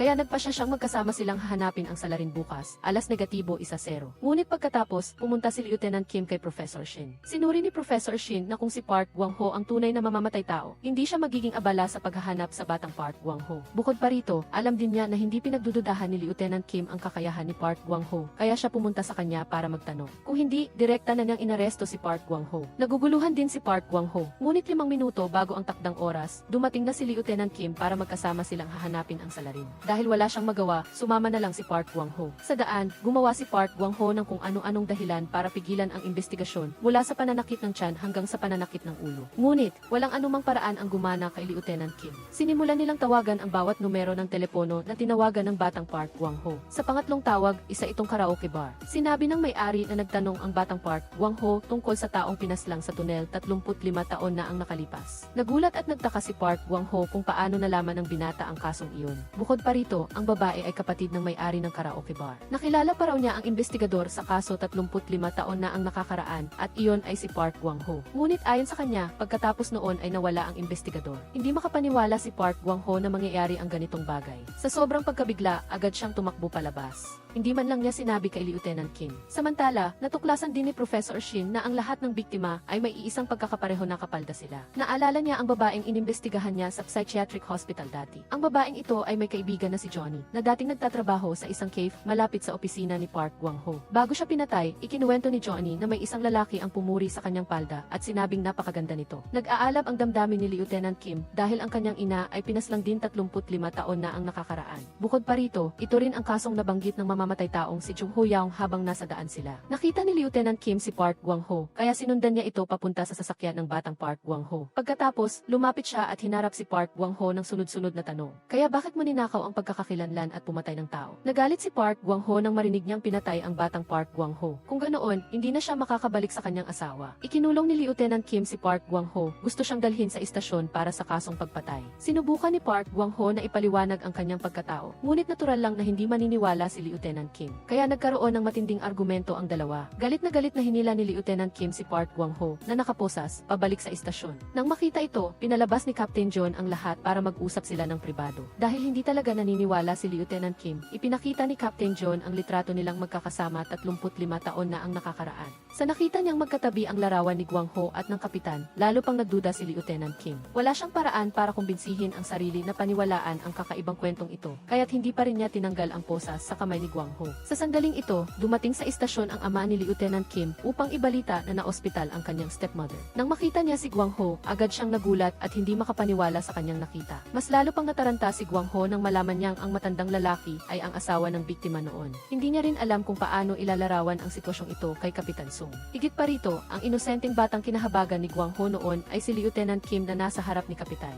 Nang makita ang sitwasyon, mabilis na hinila ni Gwang Ho ang ama ni Lieutenant Kim habang nalilito pa rin si Lieutenant Kim at hindi maintindihan kung ano ang nangyayari. Sinabi ni Gwang Ho na siya ang humawak sa kaso ng ina ni Lieutenant Kim, ngunit halatang hindi ito kapanipaniwala. Humingi na lamang ng tawad si Gwang Ho dahil hindi niya natagpuan ang salarin. Tila gumuho ang mundo ni Lieutenant Kim at hindi niya alam kung paano haharapin ang malabong kwentong ito. Pagkatapos nito, bumisita si Lieutenant Kim sa ospital kasama ang kanyang ama. Hindi rin makapaniwala ang kanyang ama na muli niyang makikita si Inspector Park dahil sa kanyang alaala, nawala na si Gwang Ho habang nag-imbestiga ng isang kaso. Nalaman ni Gwang Ho na si Lieutenant Kim ay nagpa siyang maging pulis dahil sa nangyari sa kanyang ina. Pakiramdam ni Gwang Ho ay nasasaktan siya at nagkasala. Dinala niya si Lieutenant Kim sa tunel na ginamit niya upang makapunta sa kasalukuyang panahon. Sabay nito, ikinuwento niya kay Lieutenant Kim ang mga detalye ng kaso noon, pati na rin kung bakit niya nalutas ang kaso ng middle-aged woman sa nakaraan. Dahil ang babae ay isa sa 6 na biktima ng serial murder, kasama na ang ina ni Lieutenant Kim. Gayunpaman, nang muli niyang makita si Kapitan Sung, narinig ni Gwang Ho na matapos siyang mawala, wala nang katulad na kaso ang naganap. Akala pa ni Gwang Ho ay patay na ang salarin. Ito ay nagpapatunay na ang dahilan ng pagpunta niya sa kasalukuyan ay para sa kasong ito at para makita si Lieutenant Kim dahil si Lieutenant Kim ang anak ng biktima noon. Ang kakaibang bagay na hindi maipaliwanag ng dalawa ay kung paano nalaman ni Gwang Ho ang kaso 35 taon na ang nakalilipas na walang rekord. Nang marinig ang kwento na pusasa ni Lieutenant Kim si Gwang Ho, inakala ng lahat na nagkaroon ng malaking gulo sa istasyon ng pulisya. Hindi inaasahan na tahimik pala ang sitwasyon. Nagbiro pa si Gwang Ho na naghihiganti lang si Lieutenant Kim sa unang beses na siya'y pinusasan. Nagtrabaho pa silang dalawa ng maayos na parang matalik na magkaibigan. Habang papunta sa lugar ni Professor Shin, biglang naalala ni Gwang Ho na nahuli niya si Jung Ho Yao. Si Jung Ho Yao ay ang 18 taong gulang na high school student na pumatay ng mga aso at inilibing ang mga ito. Ngayon ay si Professor Shin din. Dinala niya ang dalawa sa bahay 35 taon na ang nakakaraan kung saan nahuli ni Gwang Ho ang 18 taong gulang na si Jung Ho Yao. Maraming artikulo si Professor Shin na natagpuan tungkol sa kaso noong 1985.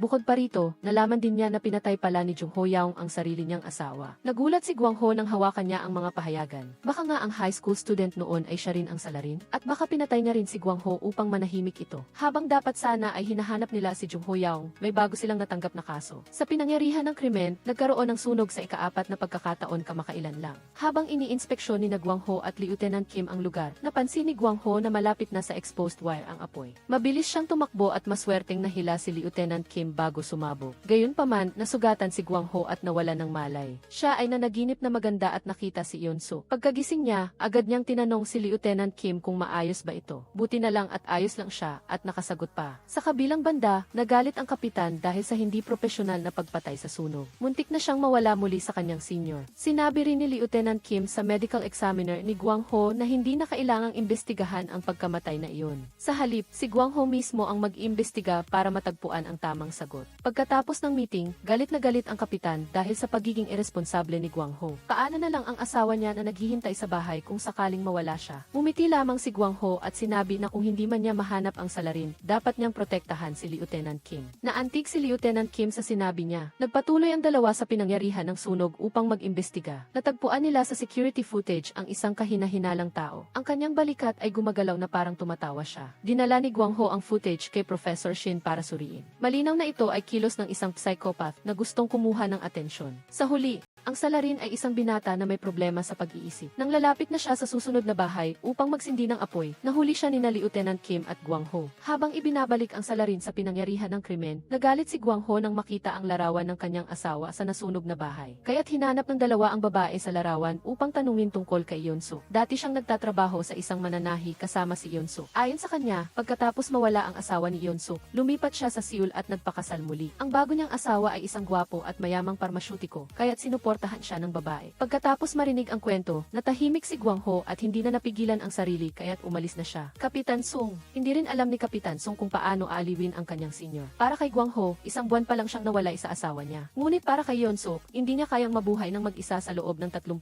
taon. Naalala ni Guang Ho ang parmasyutikong asawa ng kanyang asawa at inaliw ang sarili na magkakaroon ng mas magandang buhay ang kanyang asawa. Baka hindi na niya dapat gambalain ang buhay na iyon. Nang makita niya ang kanyang senior, hindi nasisiyahan si Kapitan Sung. Determinadong tutulungan niya ang kanyang senior na hanapin ang kanyang asawa sa anumang paraan. Sa sandaling ito, lumitaw si Jung Ho-young sa sulok ng hardin kung saan niya pinatay ang mga aso. Naalala niya ang kanyang mga nag-iisip na panahon noong siya ay 18 taong gulang. Hindi niya inakala na ang babae sa mental hospital kamakailan lang ay ang sarili niyang ina. Buong araw si Jung Ho-young ay kumakanta ng nakakatakot na love song. Hindi lang iyon, pumunta pa siya sa mga lugar kung saan siya gumawa ng krimen. Sa kabilang banda, nahanap ni Kapitan Sung ang parmasyutikong asawa ni Yeon-suk. Sinabi niya na nasa ibang bansa ang kanyang asawa at anak para magbakasyon. Hindi napigilan ni Guang Ho ang sarili at tumakbo siya palayo. Mabuti na lang at hindi Yeon-suk ang pangalan ng asawa. Totoo na umamin ang doktor sa pagmamahal niya kay Yeon-suk. Ngunit tinanggihan niya ito dahil gusto niyang hintayin ang kanyang asawa. Bukod pa rito, sinabi pa niya kay Guang Ho na mayroon siyang anak na nagngangalang Doan Ho, isang pangalan na pinagsama-sama mula sa pangalan nilang mag-asawa. Tuwang-tuwa si Guang Ho kaya't pinuntahan niya ang dating tinirhan ni Yeon-suk. Ngunit bago pa man siya lumipad sa ulap, nabuhusan na siya ng malamig na tubig. Ang balitang natanggap niya ay namatay ang kanyang asawa sa isang aksidente. Muntik nang mabaliw si Guang Ho nang makumpirma ang balita mula sa ospital. Sa gitna ng kaguluhang ito, gumawa na naman ng krimen ang mamamatay tao na si Jung Ho-young.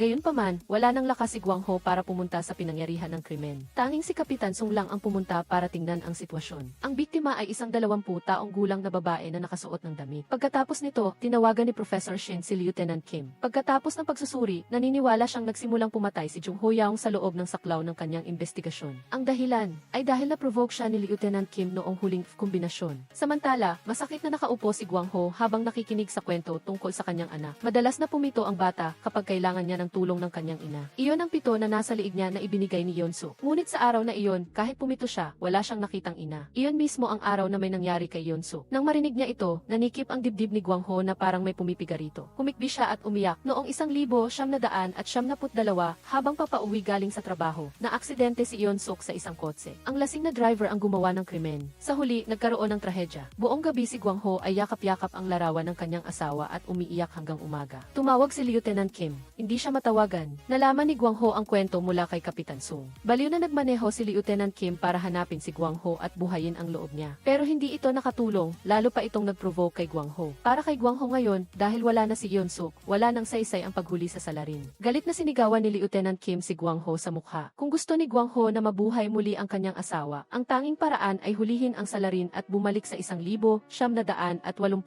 para panatilihin ang kanyang kaligayahan. Tila nabuhayan si Guang Ho at pumayag siyang hulihin si Jung Ho-young kasama si Lieutenant Kim. Pagkatapos ng meeting sa istasyon, naghiwa-hiwalay sila para maghanap ng ebidensya.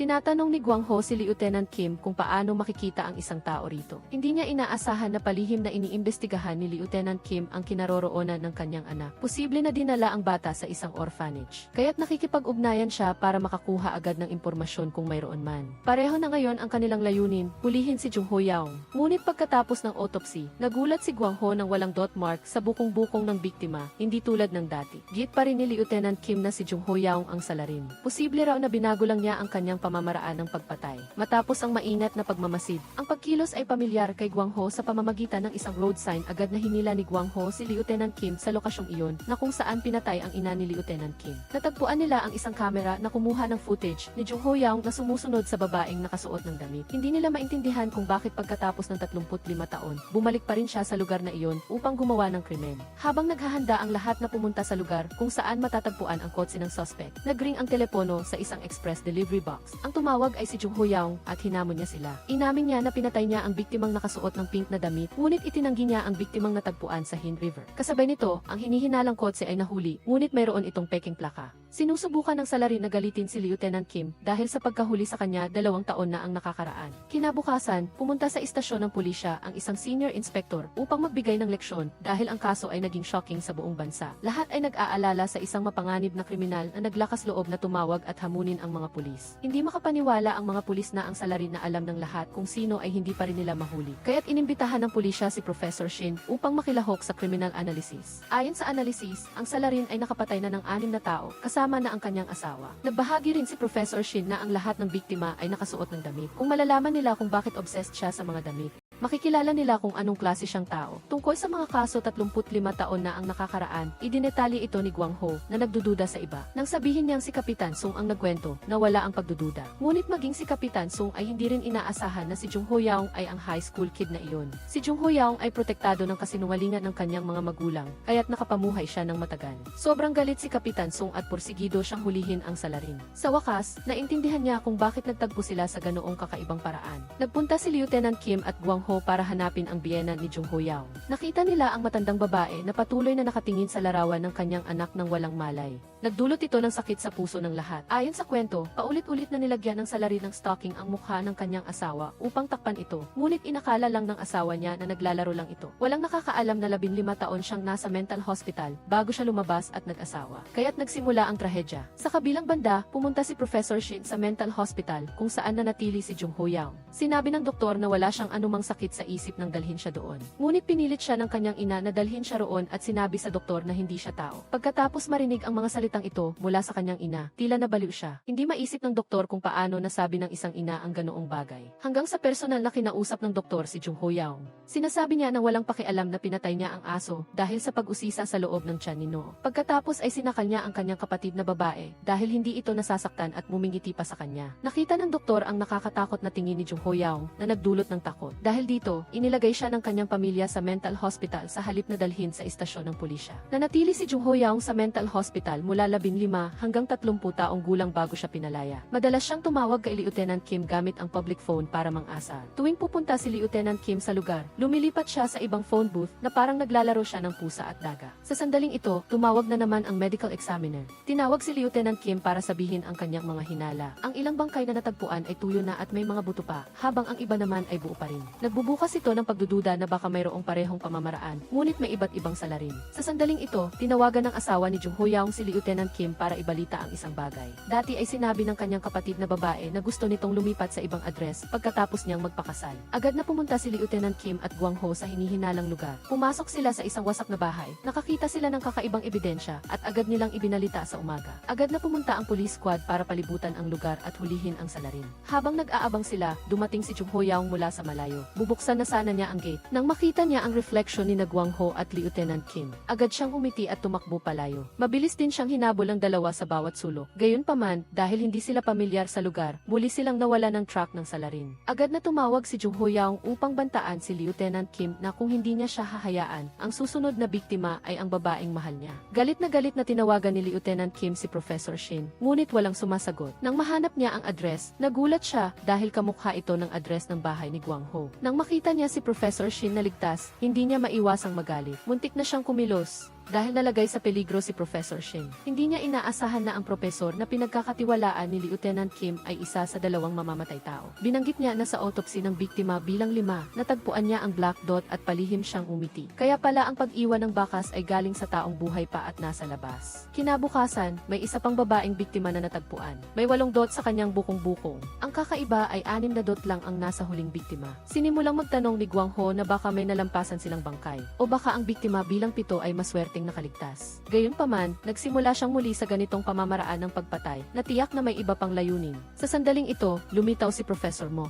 Sinabi niya na natagpuan niya ang biktimang nasa Hind River na may 7 dot. Muli siyang nagpapahiwatig na may ibang salarin at hindi si Jung Ho Yaong. Ang taong nakakita ng implikasyon ay si Professor Shin na nagdulot ng pag-iingat kay Professor Mo. Ang kaso ay naging maseryoso. Nagbigay pa ang police department ng isa 0 million won para sa malawakang paghuli kay Jung Ho Yaong. Mas lalo pang na-pressure ang police squad ni Gwang Ho dahil paulit-ulit silang pinupuna ng police chief. Kahit na sinubukan ni Professor Mok na magbigay ng mga pahiwatig na hindi pabor sa kanya, iginiit pa rin ni Lieutenant Lieutenant Kim at Gwang Ho na iisa lang ang salarin, si Jung Ho Yao. Kahit si Lieutenant Kim, pinagmulan, ang kwento tungkol sa sarili niyang ina ay ginamit para ipaliwanag kung bakit nagsimulang magbalot muli ng pambalot ang mga biktima na naging dahilan para mailang si Professor Mok Jin-woo. Sa totoo lang, siya ang pinagmulan ng lahat ng biktima. Hindi niya rin inasahan na makikita niyang muli ang anak ng taong pinatay niya. Gayunpaman, iginiit niya na ang ina ni Lieutenant Kim Sun-jae ay hindi isang mabuting tao. Sa kabilang banda, pumunta ang dalawa sa bahay ng ina ni Jung Ho Yao. Tila siya ay may psikolohikal na trauma, kaya hindi niya matanggap ang kanyang anak dahil sa dami ng taong nakapalibot sa kanya. Puno ng balita ang VC tungkol sa ina ni Jung Ho Yao. Nasa bahay din si Lieutenant Kim Sun-jae at Park Gwang-ho. Agad siyang nagalit nang marinig niyang hindi siya kinikilala ng kanyang ina bilang anak. Ibinulsa niya ang telepono at galit na tinawagan si Lieutenant Kim Sun-jae. Sa pagkakataong ito, hindi na pampublikong numero ang ginamit niya kundi pribadong numero. Nagalit si Jung Ho Yao dahil pinuntahan ng pulis ang kanyang ina. Muli, iginiit niya na hindi siya ang pumatay sa babaeng iyon kaninang umaga. Gayunpaman, walang sinuman ang naniwala sa kanya, sa paniniwalang siya ay nagsisinungaling. Nang malapit na siyang magalit, sumingit si Professor Shin Jae. Sinabi niya na siya lamang ang naniniwala na nagsasabi siya ng totoo dahil nag-imbestiga siya at natuklasan ang pagkakaiba sa pagitan ng mga kaso. Alam din niya na tumawag siya ngayong araw dahil nakita niya ang balita tungkol sa kanyang ina. Nabasa pa niya ang bawat salita na sinabi ng kanyang ina sa doktor sa mental hospital. Pinagpilitan niya na hindi pinapatay ng lalaki ang mga inosente, kundi sinubukan lang niyang saktan ang kanyang ina ng maraming beses. Obsessed siya sa ideya na ang kanyang ina ay hindi tao. Nang makinig sandali si Jung Ho Yao, nagsimula siyang mag-alinlangan sa sinabi ni Professor Shin. Nahulaan pa nga niya ang pagkakakilanlan ni Shin Jae dahil noong huling banta niya na papatayin ang mahal sa buhay ni Lieutenant Kim, sinadya niyang sundan ito upang mahanap ang babae. Nagpakita si Jung Ho Yao ng interes na makausap si Professor Shin at pagkatapos ay binabaan niya ito ng telepono. Agad na nagalit si Gwang Ho at inisip na hindi interesado si Professor Shin na hulihin ang suspect, kundi gusto lang niyang maintindihan ang sikolohiya ng kriminal para sa ilang hangal na ulat. Nang dumating ang gabi, bumalik siya sa kanyang bahay. Hindi matigil si Professor Shin Jae sa pag-iisip sa sinabi ni Park Gwang Ho. Piniling ni Lieutenant Kim Sun-jae kay Park Gwang Ho na umuwi at humingi ng tawad kay Professor Shin. Siyempre, hindi siya pumayag at ipinagtanggol ang kanyang paninindigan. Kaya, si Lieutenant Kim Sun-jae na lang ang tumawag upang aliwin si Professor Shin. Umaasa na maiintindihan niya ang espesyal na dahilan ni Park Gwang Ho. Nang sumunod na araw, sinuri ni Professor Mok Jin-woo ang mga marka ng tinta sa katawan ng mga biktima. Ang tintang ito ay tumigil na sa paggawa at pagbibenta mahigit 15 taon na ang nakalilipas at isang kumpanya lamang ang eksklusibong nagbigay nito. Iyon ay ang kumpanya ng pamilya ni Jung Ho Yao. Pumunta si Park Gwang Ho sa ina ni Jung Ho Yao at naghinala na mayroon silang tinatago sa kumpanyang iyon. Pagkatapos nito, kaagad na nilagyan ng kumpletong bala ang pulisya at naghanda para sa isang ambush. Sa kabilang banda, pumunta si Professor Shin Jae kay Professor Mok Jin-woo dahil naisip niya na pareho sila ng hinala. Iminungkahi ng matandang lalaki na kung gusto niyang malaman kung ano ang gusto ng salarin, baka kailangan niyang magdala ng pain. Nang gabing iyon, pinili ni Professor Shin ang isang maikling damit para lumabas at hindi niya nakalimutan ang isang sumisipol na alarma sa kanyang leg. Mag-isa siyang nagmaneho patungo sa tabing dagat upang maging pain. Hindi inaasahan, si Professor Shin Jae pala ang anak ni Park Gwang Ho. Nang matanggap niya ang tawag mula sa ampon na lugar, doon niya lang nalaman na may naghahanap sa kanya sa Korea. Samantala, ang pulisya na nag-ambush ay hindi mahanap si Jung Ho Yao sa kumpanya. Pinabroadcast din sa GC ang panayam kay Professor Shin Jae. Sinadya niyang gumawa ng maling ulat upang maakit ang salarin sa tabing dagat kung saan siya ay magiging pain. Nang makita ni Professor Mok Jin-woo ang balita, agad siyang tumawag kay Lieutenant Kim Sun-jae. Binago ng lahat ng pulis ang kanilang target at agad na pumunta sa lokasyon ni Professor Shin. Sa sandaling ito, siya ay kinakabahan at nakakita ng kotse na huminto sa kalsada. Gayunpaman, gusto lang siyang paalalahanan ng driver na maging maingat. Nang umalis siya mula kay Professor Shin, nawala na ito. Hinarang ni Lieutenant Kim Sun-jae ang driver at nalaman niya na si Professor Shin ay nawawala na malapit sa dam. Sa kritikal na sandali na ito, nakatanggap siya ng tawag mula sa detective. Lalo pang nataranta si Lieutenant Kim Sun-jae nang malaman niyang si Professor Shin Jae ay si Park Hayao. Dinukot naman si Professor Shin ni Jung Ho Yao at kinaladkad papunta sa gitna ng lawa. Habang ginagamit ni Jung Ho Yao ang nylon stocking para itali siya, bigla siyang nagising at tumakas. Gayunpaman, mahirap para sa isang babae na tumakbo ng malayo. Sa kabilang banda, naramdaman ni Jung Ho Yao na nakakatuwa ito at dahan-dahang sinundan siya habang tinatamasa ang sandali. Sa puntong ito, naalala ni Professor Shin ang silbato sa kanyang liig at pinatulog ito ng malakas. Dahil dito, natukoy ni Park Gwang Ho ang kanyang lokasyon at tumakbo sa tamang oras. Gayunpaman, sinakal ni Jung Ho Yao si Professor Shin hanggang sa nawalan siya ng malay. Patuloy siyang tinawag at sinigawan ni Park Gwang Ho hanggang sa makahinga siya. Nang makita ni Lieutenant Kim Sun-jae na nasasaktan si Professor Shin, agad siyang tumakbo upang habulin si Jung Ho Yao. Gayunman, nanatili si Gwang Ho para magbantay. Bigla niyang napansin ang sipol sa liig ni Professor Shin na eksaktong kapareho ng ibinigay sa kanya ni Yoon-suk. Nanggagalaiti si Gwang Ho na gustong malaman kung sino talaga si Professor Shin. Samantala, hinahabol ni Lieutenant Kim si Jung Ho Yao nang makorner siya nito sa isang puno. Nagpalitan sila ng matinding suntukan at putukan. Tinangka niyang tumakas gamit ang kotse, pero hindi niya nakayanan ang lakas ni Lieutenant Kim. Kim. Sa huli, nabuwal siya sa gitna ng imbakan at nagkaroon ng matinding pisikalan. Nang malapit na si Lieutenant Kim na hindi makontrol at patayin siya, dumating ang kanyang kasama sa tamang oras at pinaghiwalay sila. Sa kabilang banda, dinala ni Gwang Ho si Professor Shin sa ospital. Pero hindi muna ito tiningnan at para siyang baliw na nagwawala, takot na hindi niya makilala ang kanyang anak na babae. Sa kabutihang palad, si Professor Shin ay nawalan lamang ng malay dahil sa matinding takot at hindi malubhang nasaktan. Umupo si Gwang Ho sa tabi niya na inaalala ang bawat sandali na nagkita silang dalawa. Labis siyang nasaktan, hindi niya naisip na ganoon kalapit sa kanya ang kanyang anak. Pagkatapos ng ilang sandali, dumating din si Lieutenant Kim sa ospital. Ipinahayag niya na nahuli na si Jung Ho Yaung at natagpuan din si Jin Woo. Ngunit hindi niya inaasahan na alam na pala ni Gwang Ho. Ang lahat ay salamat sa sipol salit. Nalaman niya kay Lieutenant Kim ang masakit na nakaraan ng kanyang anak na babae, kaya lalo pang nakonsensya si Gwang Ho. Sa loob ng 35 taon, kinailangan niyang mag-isa na lumaban. Kaya hindi maaaring aminin ni Gwang Ho ang kanyang pagkakakilanlan. Pakiramdam niya, hindi siya karapat-dapat na tawaging ama. Pero si Jung Ho Yaung, nang mahuli, ay hindi inamin na gusto niyang patayin si Professor Shin. Walang pag-aalinlangan niyang sinabi na ang ginawa niya ay ang pagliligtas sa dalaga. Sa kanyang panaginip, 6 o 7 taong gulang pa lamang si Professor Shin. Naalala niya ang sinabi ng kanyang ina na hipan ang sipol kapag nasa panganib siya at darating siya para iligtas siya kahit gaano pa man kalayo. Ngunit nang maampon siya sa ibang bansa at masayang hipan ang sipol, wala naman siyang nakitang sinuman. Nagising si Professor Shin sa sakit, ngunit sa kabila ng pag-aalala ni Gwang Ho, ang tanging inintindi niya ay kung nahuli na ba ang salarin at nagpupumilit siyang kunin ang pahayag nito. Para magkaroon ng warrant of arrest si Jung Ho Yaung, pero nang kumuha ng pahayag, natakot siya dahil sa mga alaala na bumabalik. Nakatayo si Gwang Ho sa labas at narinig ang malakas na pag-iyak ng kanyang anak na babae at lalo siyang namuhi. Nangako siya na papabayaran niya kay Jung Ho Yaung ang pinakamataas na halaga. Gayunman, ang salarin ay napakawalang hiya. Minsan, inaamin niya ang kasalanan, minsan naman ay hindi. Kahit ang audio recording na inamin niya ang kasalanan sa harap ni Professor Shin, walang hiya niyang sinabi na kasinungalingan iyon. Nagpa siya ang police force na gumamit ng lie detector test para harapin si Jung Ho Yaung. Sa unang ilang tanong, nakikipaglaro pa siya sa pulis, pero nang banggitin ang pakiramdam niya habang sinasakal ang kanyang nakababatang kapatid na babae at asawa, nabaliw siya kaagad. Pilit niyang tinatanggi na hindi siya masamang tao. Sa sandaling iyon, nagising si Professor Shin at tinawag si Lieutenant Kim para tanungin ang sitwasyon ni Jung Ho Yaung. Nang malaman niyang hindi niya inaamin ang kaso 35 taon na ang nakakaraan sa kabila ng ebidensya, iminungkahi niya na hanapin ang ina ni Jung Ho Yaung dahil naniniwala siyang iyon ang susi. Sa sandaling ito, naalala din niya ang imahe ng kanyang ina sa nakaraan na nakalimutan niya. Marahil may dahilan kung bakit naalala ni Professor Shin ang lahat sa sandaling ito. Hating gabi, pumunta si Gwang Ho sa tunel at nagpasalamat sa kanyang asawa. Salamat sa sipol, na iligtas niya ang kanilang anak na babae. Kinabukasan, pumunta si Lieutenant Kim at Gwang Ho sa bahay ng ina ni Jung Ho Yaung para kumbinsihin siya. Ngunit ayaw niyang makinig sa kanila o kumbinsihin ang kanyang anak. Kahit alam niyang biktima din ang nanay ni Lieutenant Kim. Pagbalik niya, nagpa siya si Lieutenant Kim na gawing pain ang sarili niya para mag-confess si Jung Ho Yaung. Gayunman, nang makita niya ang larawan ng nanay ni Lieutenant Kim, nagulat siya. Nabasa pa niya ang damit na suot ng nanay ni Lieutenant Kim noong nangyari ang insidente. Ngunit pilit niyang tinatanggihan na siya ang pumatay sa kanya at tumawa pa ng nakakaloko. Agad na lumapit si Gwang Ho sa kanya at binulungan siya. Inuulit ang pahayag niya noong nahuli siya habang pinapatay ang aso. Agad na nanginginig sa takot ang lalaki at tumayo. Tinanong si Gwang Ho kung paano siya nakarating doon. Sa pagtingin sa takot sa mga mata ni Jung Ho Yaung, naniniwala si Gwang Ho sa pagkakataong ito na hindi siya ang salarin. Bukod pa rito, maaari siyang maging saksi sa kaso 35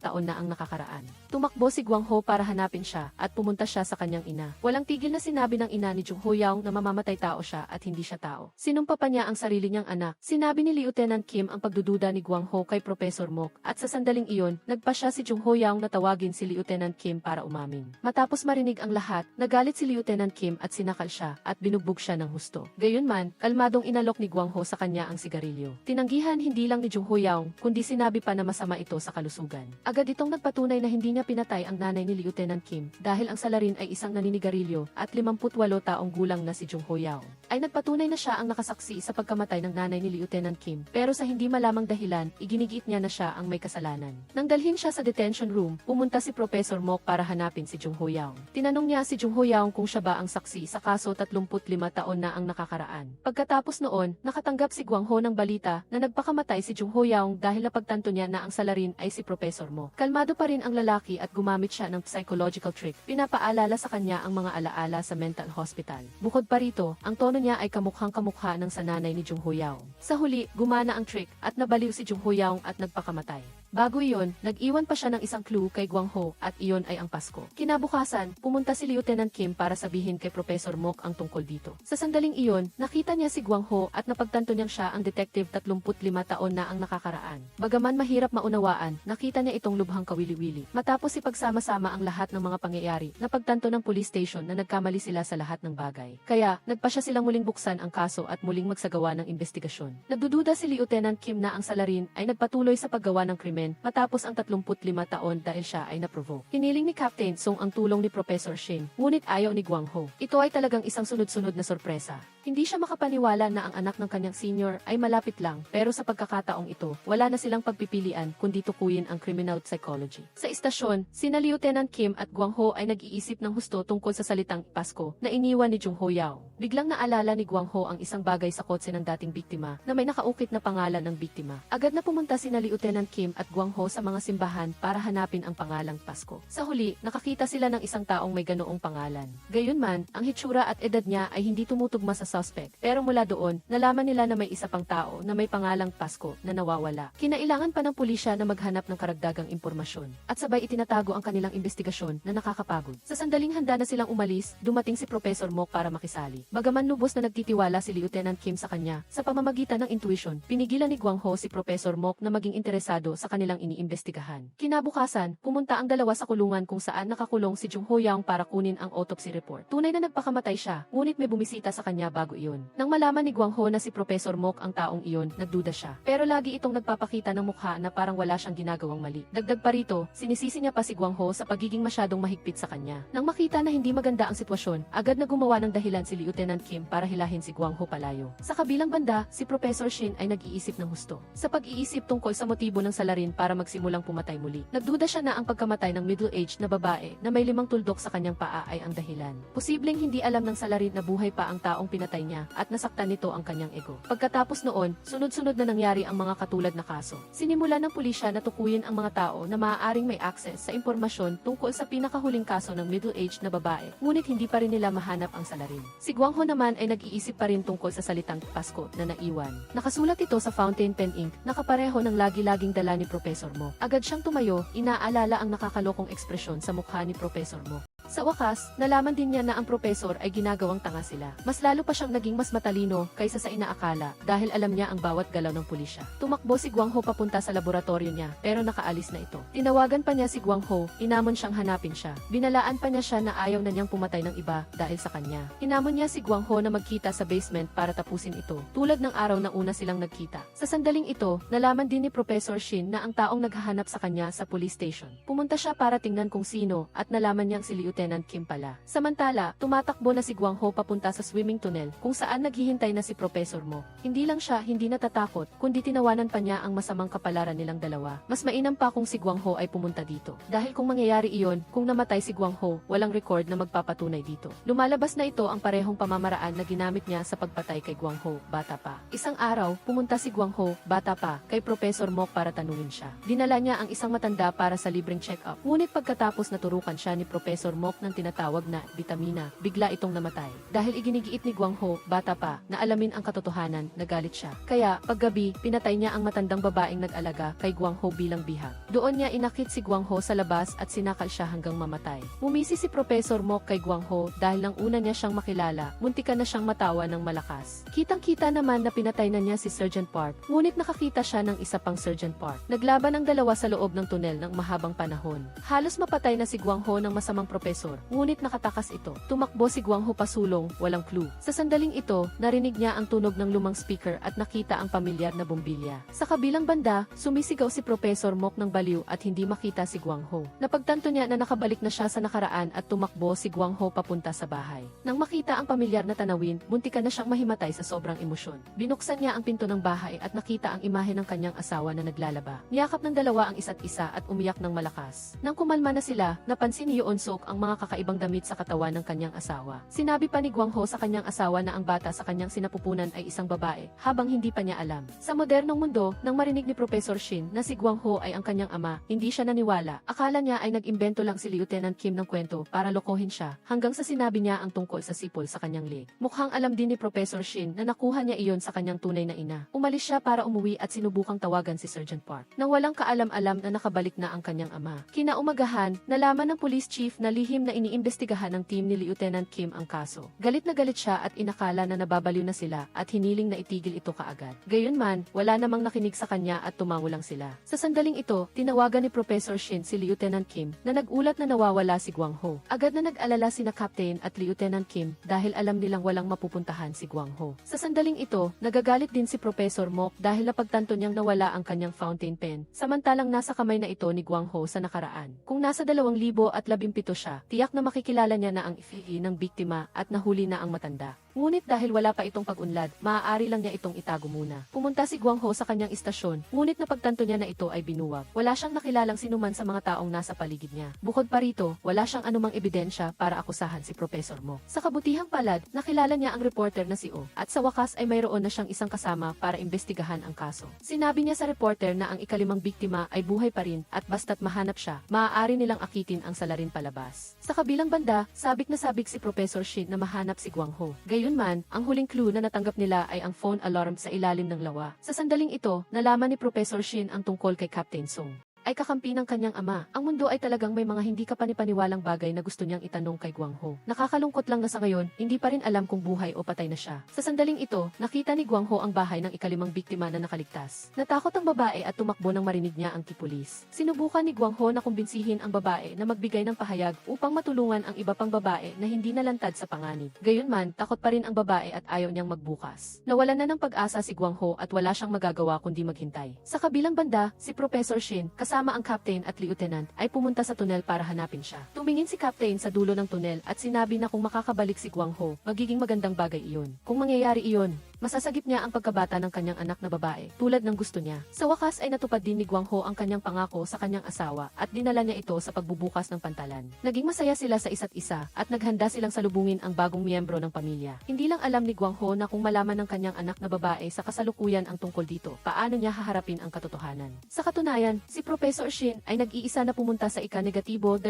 palapag para hanapin si Gwang Ho at nasasaktan siyang tinitingnan ang damit na una niyang isinuot nang makita siya ni Gwang Ho. Nakita niya ang larawan ng kanyang ina at ang mga alaala ng kanyang nawawalang pagkabata ay bumalik sa kanya. Sa huli, umiyak siya habang tinatawag ang kanyang ina. Sa kabilang banda, patuloy na nagtataka si Lieutenant Kim kung bakit ang paglalakbay ni Gwang Ho ay nagtapos sa Ihwayang University. Sa alam niya, may kilala lang si Gwang Ho sa lugar na iyon at iyon ay si Professor Mo. Hindi niya matanggap na iniwan ni Gwang Ho ang hindi pa nahuling salarin at ang kanyang anak na babae para bumalik. Nagpunta si Lieutenant Kim para tingnan ang surveillance camera para malaman kung ano ang nangyari. Nalaman niyang hinanap ni Gwang Ho ang impormasyon ni Professor Mo, kaya agad siyang pumunta para makilala si Professor Mo. Gayunman, kalmado siyang sinabi na hindi niya nakita si Gwang Ho, kaya walang magawa si Lieutenant Kim. Bumalik sa nakaraan, nang mabasa ni Kim Yun-yaong ang liham ni Gwang Ho tungkol sa mga susunod na biktima, matapang siyang nagpasya na magbigay ng testimonya. Agad na nagpaalam si Gwang Ho sa kanyang asawa para hanapin ang salarin. Kahit na si Yoon Suk ay nag-aalala sa kaligtasan ng kanyang asawa at gusto niyang manatili siya, ngunit hindi maaaring hayaan ni Gwang Ho na magpatuloy ang salarin sa kanyang mga gawain, kaya nagpasya siyang pumunta pa rin. Gayunman, ginawang i-ghost siya ng reporter na si O at hindi siya sinamahan. Kaya, kinailangan niyang kumilos ng mag-isa. Sumunod si Professor Shin sa larawan at natagpuan ang bahay kung saan sila nakatira ng kanyang ina noon. Nakikita niya ang imahe ng kanyang sarili bilang isang inosenteng bata dito. Nang makita niya ang may-ari ng bahay at sinabi nito na kamukhang-kamukha siya ng kanyang ina, labis na natuwa si Professor Shin. Siguro para sa kanya, sapat na iyon sa kanyang pagkatao. Matapos makipag-usap kay Professor Mok, may kakaibang pakiramdam si Lieutenant Kim. Nagpasya siyang bumalik at sabihin kay Captain. Ngunit nagulat siya sa ekspresyon ng kanyang mukha sa istasyon. Bukod pa rito, narinig din niya na pumunta si Professor Mok dahil nag-aalala siya sa pagkawala ni Gwang Ho. Sinimula ni Lieutenant Kim na imbestigahan ang background ni Professor Mok. Tunay na nanirahan siya sa Ihwayang noong 1985.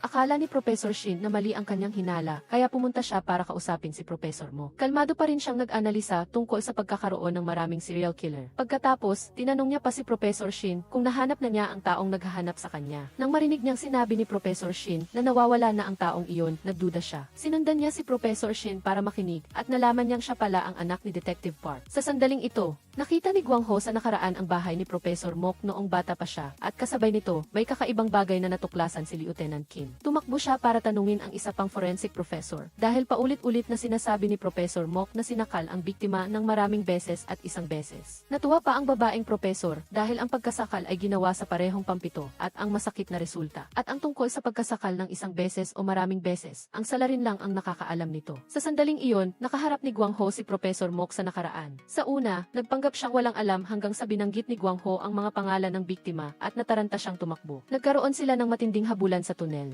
papunta sa dulo ng kalsada, at nang dumaan siya sa isang hindi kapanipaniwalang sinag ng liwanag, nakarating si Guang Ho sa modernong mundo. Samantala, kalmadong pinag-aaralan ni Professor Mok si Professor Shin nang biglang nahulog ang bola sa kanyang kamay sa sahig. Ang lahat ng mga alaala ng paghahabol niya kay Guang Ho ay lumitaw sa kanyang isip. Si Guang Ho naman ay nagsimulang mawala ng pag-asa. Tumakbo siya pabalik-balik sa tunel ng maraming beses, ngunit na-stuck siya sa hinaharap sa isa pang pagkakataon. Kasabay nito, ipinagsama-sama ni Lieutenant Kim ang lahat ng mga pangyayari at parang bumagsak siya sa katotohanan. Lubos na nagtiwala siya kay Professor Mok at sinabi pa niya ang lahat ng tungkol sa kaso ng kanyang ina sa kanya. Napakahirap nga ng buhay na nagpatuloy siyang sumuntok sa lupa. Pagkatapos, pumunta si Lieutenant Kim para hanapin si Professor Shin na may mukha ng 7 espiritu. Inakala niyang siya ay ginagawang tanga ng isang taong lubos niyang pinagkakatiwalaan, kaya labis siyang nasaktan. Walang laman ang kanyang isip at hindi niya alam kung paano haharapin ang katotohanan. Gayunman, parehong inakala ni na Professor Shin at Lieutenant Kim na alam na ni Guang Ho ang katotohanan at sinusubukan niyang hulihin siya sa nakaraan. Ngunit si Guang Ho ay nawawala sa hinaharap ng walang ebidensya. Ang tanging paraan niya ngayon ay habulin muli si Professor Mok upang makabalik. Iyon ang dahilan kung bakit bumalik si Guang Ho sa istasyon ng pulisya. Nang marinig ito, agad na dumating si Professor Shin. Sa pagkakataong ito, hindi na niya kailangang itago ang kanyang pagkatao. Nagyakapan ang mag-ama at humagulgol. Ang lahat ng hinanakit ni Professor Shin sa loob ng maraming taon ay nabigyang lunas. Mukhang marami silang gustong itanong sa isa't isa, kaya binigyan sila ng pribadong espasyo. Ngunit hindi inaasahan, nag-away ang mag-ama dahil sa paghuli sa suspect. Inakala ni Guang Ho na walang nakakakilala sa salarin, kaya bumalik siya. Ngunit hindi niya inaasahan na alam na pala ng lahat ang buong katotohanan at nagmamadaling hulihin ito. Samantala, si Mok Jinwoo ay nakaupo lang at naninigarilyo. Inakala niyang sa pagkawala ni Guang Ho, makapagpapatuloy na siya sa kanyang normal na buhay. Gayunpaman, nang siya ay muling bumabalik sa kanyang normal na buhay, muling lumitaw si Guang Ho at binigyan siya ng malaking sorpresa. Pagkatapos nito, dinala si Mok Jinwoo sa interrogation room. Ngunit nanatili pa rin siyang walang pakialam, itinanggi ang lahat ng akusasyon sa pagpatay. Hindi lang iyon, nagpanggap pa siyang wala siyang ginawang mali kay Lieutenant Kim Sanjay. Ngunit ang katotohanan ay nakalimutan ni Guang Ho ang pinakamahalagang ebidensya, kaya wala siyang matibay na ebidensya upang mapanagot ang matandang lalaki. Hindi sumuko si Guang Ho. Kahit na wala silang search warrant, hinila pa rin niya si Lieutenant Kim Sanjay upang siya satin ang bahay. Bago umalis, pinaalalahanan niya ang kanyang anak na mag-ingat sa bahay at huwag gumawa ng anumang bagay ng mag-isa. Nakinig pa rin si Shinjai sa kanya. Ngunit nais niyang ipagpatuloy ang kanyang psychological research. Talagang parehong matigas ang ulo ng mag-ama. Kung gusto nilang gawin ang isang bagay, gagawin nila ito hanggang sa huli. Medyo ipinagmamalaki ni Guang Ho ang kanyang anak. Pagkatapos, sa dilim ng gabi, pumunta si Guang Ho at si Lieutenant Kim Sanjay sa bahay ni Mok Jinwoo. Ang bahay niya ay napakalinis, tulad ng paraan ng kanyang pagpatay, walang naiwang bakas. Hanggang sa makita ng dalawa ang isang silid na puno ng mga litrato ng altar. Ang propesor na ito ay talagang isang taong may abnormal na mentalidad. Si Mok Jinwoo ay tahimik na nakaupo sa selda hanggang umaga na may inosenteng mukha. Nagulat ang mga kasamahan nang makita ito, hindi nila maintindihan kung ano ang nangyari. Kaya, si Guang Ho, walang nagawa kundi sabihin ang lahat sa mga kasamahan. Nang makita ang litrato ng team leader sa kanyang kamay, hindi makapaniwala ang mga kasamahan. Nauna pa nga silang tumawag sa kanya ng T-Bata. Nalaman din nila na si Shinjai ay anak ni Guang Ho. Nagtawanan ang mga kasamahan hanggang sa sila ay nabaliw. Talaga, kahit ano ay maaaring mangyari sa buhay. Pagkatapos ng paglutas sa kakaibang problema, sinimulan nilang tanungin si Mok Jinwoo. Tunay nga, hindi siya isang ordinaryong mamamatay tao. Ang bawat salitang sinabi niya ay parang ginagamit niya ang isang tao sa isang hypnotic na paraan. Sa halip na sagutin kung bakit niya pinatay ang mga tao, binanggit niya na ninakaw ni Guang Ho ang kanyang pagkakakilanlan. Biglang natigilan si Guang Ho sa sinabi nito. Isa talaga siyang nakakatakot na kriminal. Nag-iisa si Shinjai na pumunta upang hanapin ang babaeng nagpalaki kay Mok Jinwoo. Doon niya nalaman na iniwan pala siya ng kanyang mga magulang upang palakihin ng iba. Ang kanyang ina ay nagtatrabaho sa isang lugar na tinatawag na kalye. Sa tuwing umuwi siya, lagi siyang may dalang maraming regalo, lalo na ang mga mamahaling medyas. Siyempre, inakala ng mga tao sa nayon na marumi ang trabaho ng kanyang ina upang buhayin siya. Hindi nagtagal ay namatay ang kanyang ina at naging ulila siya. Inakala ni Shinjai na ang pagkamatay ng kanyang ina ay maaaring nakaapekto sa kanyang mentalidad. Habang nag-aalala ang buong koponan tungkol sa pagkakakilanlan ni Guang Ho. Sa wakas ay nabunyag, galit na galit ang police chief, pumasok at humiling na palayain si Mok Jinwoo at tapusin ang kaso. Gustong makipagtalo ni Guang Ho, ngunit ang totoo ay wala siyang ebidensya, kaya nasa disadvantaged position siya. Bago umalis, binanggit pa ni Mok Jin-woo si Gwang Ho sa harap ng police chief. Ngunit sa kabutihang palad, mayroon siyang ibang plano, kaya hindi niya sinabi ang tunay na pagkatao ni Gwang Ho sa police chief. Walang nagawa si Gwang Ho kundi tanggapin ito, manahimik at umuwi muna para magpahinga. Samantala, nagboluntaryo si Lieutenant Kim Sun-jae na ihatid siya upang manalo sa kanyang puso. Naging protektibong ama si Gwang Ho, kinuha ang kanyang telepono at binura ang numero ng kanyang anak. Nang makita si Shin Jae, agad na sumakay si Gwang Ho sa kotse. Iniwan si Lieutenant Kim Sun-jae. Dinala niya ang kanyang anak sa isang lumang tindahan ng tinapay. Pinaupo niya ang kanyang anak sa upuan kung saan umupo ang kanyang ina 35 taon na ang nakalilipas. Hindi inaasahang may alaala rin si Shin Jae na kumain ng tinapay kasama ang kanyang ina dito. Hindi lang iyon, siya rin ang sumama sa kanyang ina sa tren sa halip na ang kanyang nawawalang ama. Ipinagmalaki ni Gwang Ho sa kanyang anak na ang kanyang ina ay ang pinakamaganda at pinakamabuting tao sa mundo. Ang makasama ang kanyang anak at maalagaan siya tulad nito ay talagang pangarap ni Gwang Ho. Maingat niyang hinalo ang pansit at sinabihan ang kanyang anak na kumain pa upang maging malusog. Tinanong niya ang kanyang anak kung maaari siyang magpalit ng trabaho. Ngunit higit sa lahat, hindi siya sumasang-ayon na makipag-date ito kay Lieutenant Kim Sun-jae na mukhang hindi mapagkakatiwalaan. Dahil pagkatapos mahuli at makulong si Mok Jin-woo, kailangan pa ring bumalik ni Gwang Ho. Gusto niya na manatiling masaya ang kanyang anak at kumain ng masarap araw-araw. Si Shin Jae ay maalalahanin din at naghanda ng isang bagong telepono para sa kanyang ama. Pagkatapos nito, si Gwang Ho at si Lieutenant Kim Sun-jae ay pumunta sa lugar ni Mok Jin-woo upang subaybayan siya. Nakakagulat, ang matandang lalaki ay kalmadong nagbabasa ng libro kahit na alam niyang pinaghihinalaan siya.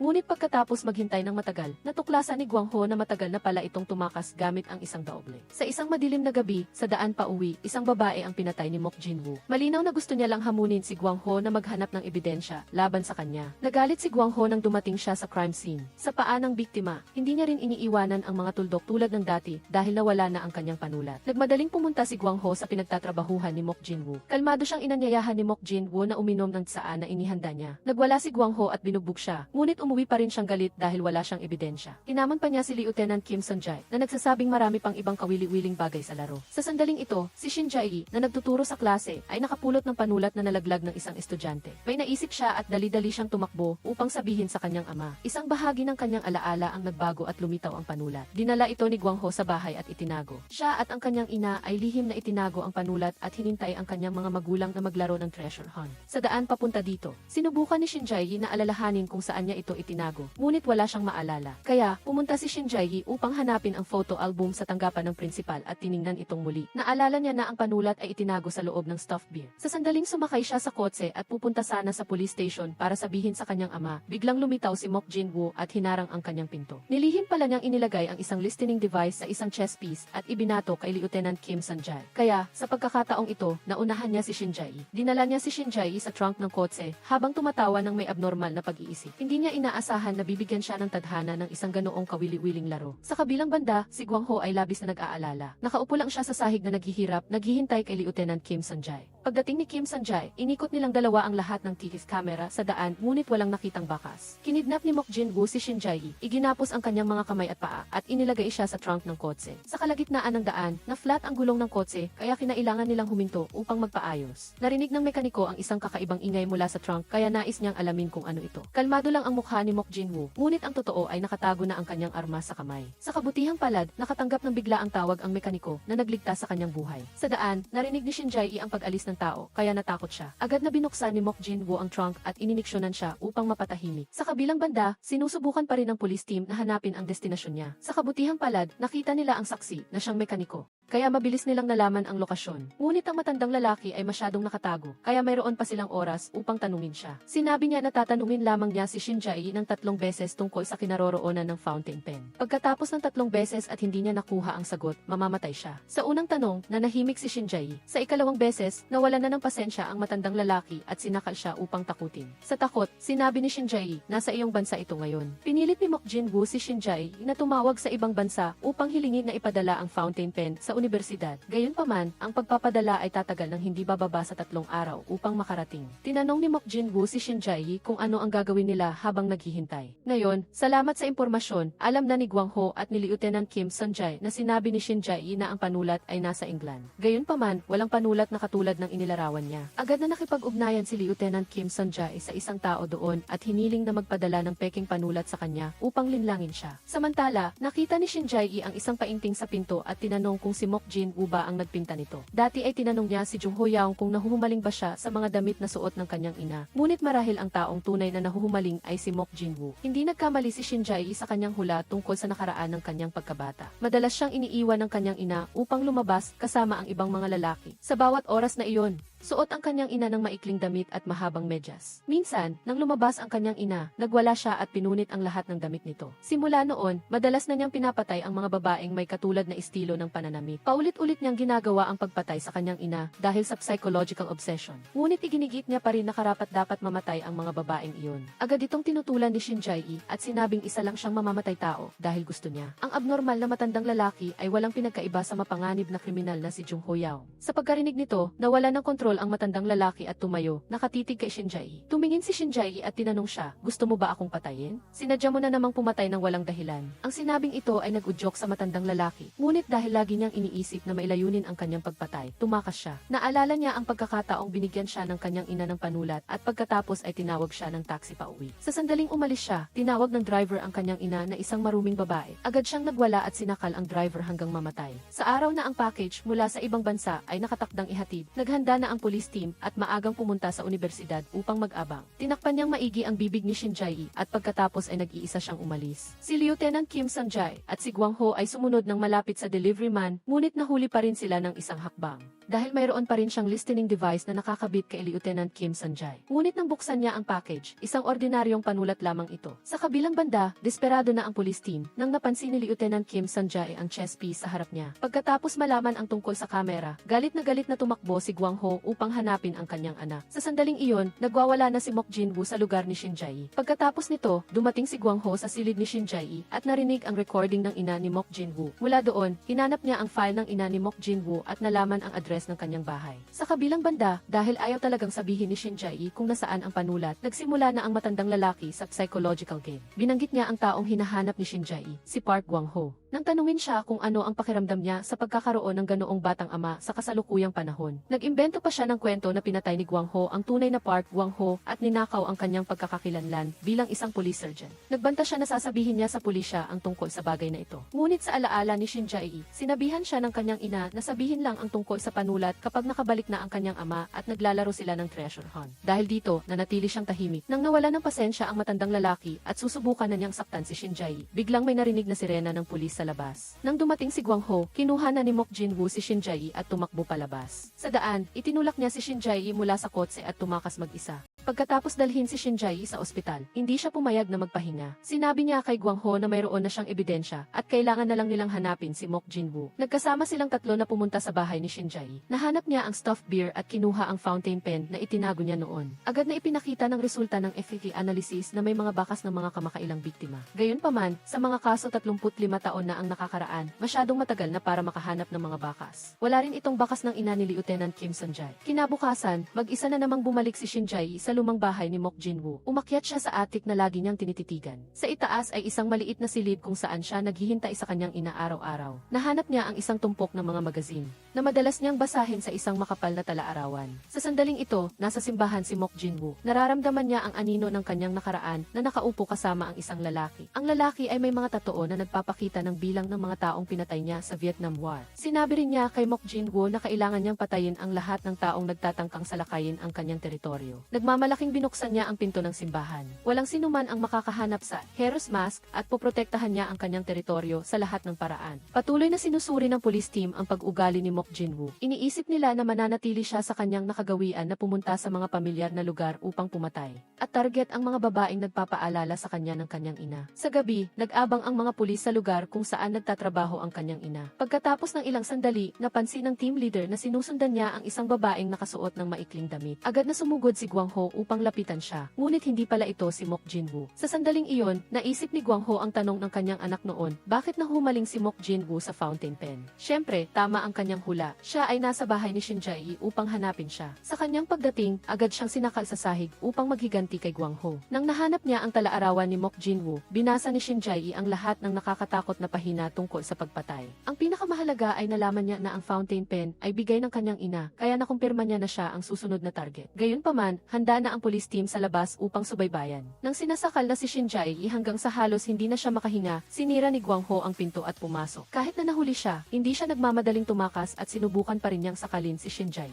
Ang kilos na ito ay nagpagalit kay Gwang Ho. Sinugod niya at binugbog siya ng walang tigil. Sa huli, nagawa ni Lieutenant Kim Sun-jae na pusasan si Mok Jinwoo at dalhin siya sa istasyon. Gayunpaman, ang kilos na ito ay nagpapakita ng ganap na pagkabigo ni Lieutenant Kim Sun-jae. Kahit natapos na ang lahat, nanatili siyang tahimik dahil labis siyang nagtiwala sa kanya. Sa kasong ito, hindi na naglakas loob ang police chief na maging vocal tungkol sa kanyang mga hula. Sa katunayan, pinuri pa niya ang team leader. Talagang isang mahirap na kaso ito. Pagkatapos ng lahat, pumunta ang principal upang kausapin si Shin Jae upang kalmahin siya. Humingi siya ng paumanhin sa pagpapakilala sa kanya sa mga mapanganib na tao. Gayunpaman, labis na nagpapasalamat si Shin Jae dahil dito lamang niya nakilala ang taong kailangan niyang makilala. Ngunit walang makakapag-isang tabi na si Mok Jinwoo ay isang may kakayahang forensic pathologist na iginagalang at kinikilala ng lipunan. Inakala ni Shin Jae na hindi siya madaling aamin. At tama nga siya. Sa harap ng mga akusasyon sa serial murder, nanatiling walang pakialam si Mok Jinwoo at ayaw umamin sa kasalanan. Dahil sa kanyang pag-ugali, nawala ng pasensya si Lieutenant Kim Sun-jae. Hinawakan niya ang kwelyo ng matandang lalaki at pinilit siyang titigan ang mga litrato ng mga biktima, ngunit wala pa ring silbi. Kaya, kinailangan na namang tawagan ni Gwang Ho ang kanyang anak upang tanungin kung mayroon pa siyang karagdagang impormasyon mula sa talaarawan ni Mok Jinwoo. Kinabukasan, sinuri ng police team ang bahay ni Mok Jinwoo at muling nagulat ang lahat sa altar na puno ng mga litrato ng mga biktima. Ang serial murder case ay umabot na sa 25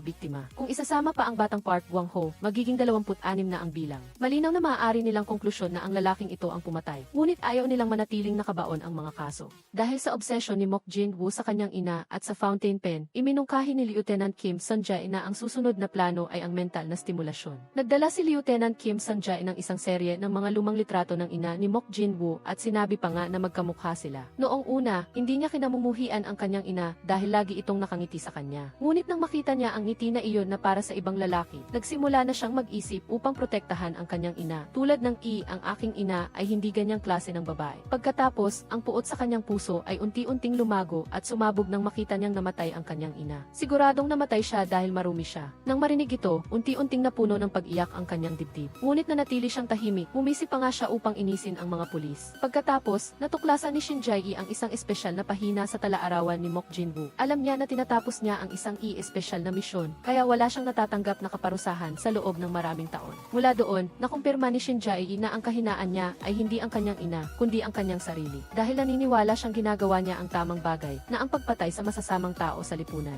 Ang misyon ngayon ni Lieutenant Kim Sun-jae at ni Gwang Ho ay ang sirain ang kanyang kumpiyansa. Sinimula ni Gwang Ho na gumamit ng mga salita upang akusahan siya na parang iba pang mamamatay tao. Na ikaw ay masama at may problema sa pag-iisip, hindi karapat-dapat sa paggalang bilang isang propesor. Umiti siya at sinabing ang lahat ng pinatay niya ay nararapat mamatay. Halimbawa, ang unang biktima, narinig niya itong nagsabi sa kanyang ina na nagtatrabaho siya ng part-time. Ngunit ang totoo ay lihim siyang nakikipagkita sa isang lalaki. Ang ikalawang biktima naman ay madalas magyabang tungkol sa kung gaano kasweet ang kanyang boyfriend. Pagdating kay John Sung-sik, laging sinisikap niyang magsuot ng damit dahil sinasabi ng mga lalaki na maganda siya. Si Kim Min-ha naman ay laging nagsasabing kikita siya ng maraming pera sa Seoul. Ngunit 18 taong gulang pa lamang siya. Agad na naisip ni Mok Jinwoo na kikita siya ng pera sa maruming paraan. Inakala niya na pinapatay niya ang mga malandi na babae na hindi karapat-dapat na maging ina. Pagkatapos, emosyonal na tinanong siya ni Lieutenant Kim Sun-jae, kung gayon, bakit mo pinatay ang aking ina? Natakot si Gwang Ho na baka hindi kayanin ni Lieutenant Kim Sun-jae, kaya ayaw niyang magsalita ang matandang lalaki. Ngunit desidido si Lieutenant Kim Sun-jae na marinig ang paliwanag. Sinabi ni Mok Jinwoo na ngumiti ang ina ni Lieutenant Kim Sun-jae sa isang lalaki sa bus. Iyon ang dahilan kung bakit niya naisip na marumi ang ina ni Lieutenant Kim Sun-jae at pinatay siya. Ngunit pagkatapos ng lahat, naniniwala pa rin siyang tama ang ginawa niya. Hindi mapigil mapigilan ni Lieutenant Kim Sanjay ang kanyang emosyon. Hindi siya makapaniwala na may ganoong uri ng abnormal na tao sa mundo na pumapatay ng may ganoong walang kwentang dahilan. Desperadong nakikipag-usap si Lieutenant Kim Sanjay kay Shinjay. Nais niya sanang marinig ang isang lehitimong dahilan upang harapin ang pagkamatay ng kanyang ina. Ngunit pagkatapos marinig ang lahat, lalo siyang nawala ng pag-asa. Agad na hinawakan ni Shinjay ang kamay ni Lieutenant Kim Sanjay upang bigyan siya ng suporta. Pagkatapos ng lahat, ang salarin ay natuklasan. Nagdaos din ang pulisya ng press conference upang opisyal na humingi ng paumanhin sa lahat ng pamilya ng mga biktima. Hindi rin nanatiling tahimik ang First Level Dangerous Prevention Team ni Team Leader John Song-shik. Pumunta sila sa pamilya ng bawat biktima upang ipaalam sa kanila na nahuli na ang salarin. Sa pagkakita sa mga magulang na umiiyak at naghahangad na sana ay mas maaga itong nangyari, walang sinuman ang makapagpigil sa kanilang sarili. Si Team Leader John Song-shik, nagsisi na sana ay naging mas may kakayahang pulisya upang hindi na lumala ang sitwasyon. Pagkatapos niyang pumunta sa bahay ng lahat ng biktima, pumunta na rin siya sa bahay ni Lieutenant Kim Sanjay. Hindi niya inaasahan na siya mismo ang magsasabi ng balitang ito sa kanyang ama. Sinabi ng kanyang ama na mayroong isang inspektor noon na nangakong mahuli niya ang salarin. Hindi niya inaasahan na ang taong tunay na nakahuli sa kanya ay ang kanyang sariling anak. Hindi alam ni Lieutenant Kim Sanjay kung paano ipaliwanag, kaya sinabi lang niya na tinupad pa rin ng inspektor na iyon ang kanyang pangako. Pagkatapos, pumunta silang dalawa sa tabi ng ilog. Ipinakilala ni Lieutenant Kim Sanjay sa kanyang ina ang inspektor na responsable sa kaso ng kanyang ina. Sa huling klase ng kurso, tinuruan ni Shinjay ang mga estudyante ng susi sa investigasyon. Ang psychological profiling ng kriminal ay upang mailigtas pa rin ang mga biktima. Natutunan niya ito mula sa kanyang inspektor na ama. Nagtipon ng police team upang dalhin ang batang Park Gwang-ho sa tabi ng kanyang lola. Dahil sa paghahabol niya kay Mok Jin-woo, natapos ang kasong ito. Sayang lang at hindi siya makasama sa investigasyon. Nahanap ng isang pulis ang nawawalang telepono ni Park Gwang-ho. Hindi siya makapaniwala na nahanap niya ang lahat ng ebidensya na nakatago sa telepono. Talagang ang mga taong may pangalang Park Gwang-ho ay may malaking pagmamahal sa pagiging inspektor. Tinawag ni Gwang-ho si Lieutenant Kim Sanjay para kausapin sila ng pribado. Gusto niyang bumalik sa nakaraan kasama ang kanyang asawa. Nang hindi sinasabi sa kanyang anak, nagpasalamat si Gwang-ho kay Lieutenant Kim Sanjay sa kanyang pagsama sa kanya. Ang lahat ng masayang bagay ay may katapusan. Sana, sa hinaharap, tratuhin ni Lieutenant Kim Sanjay ang kanyang anak ng maayos. Kahit na sinabi niya ito, nang makita niya ang kanyang anak na sumasama sa ibang lalaki, hindi niya maiwasang magselos. Gayunpaman, wala siyang driver's license sa mundong ito upang makuha ang karapatang ihatid ang kanyang anak pauwi. Pagkatapos ng ilang sandali, nagdala ang police chief ng isang tumpok ng pera bilang regalo sa homicide team. Bukod pa rito, binigyan din sila ng 3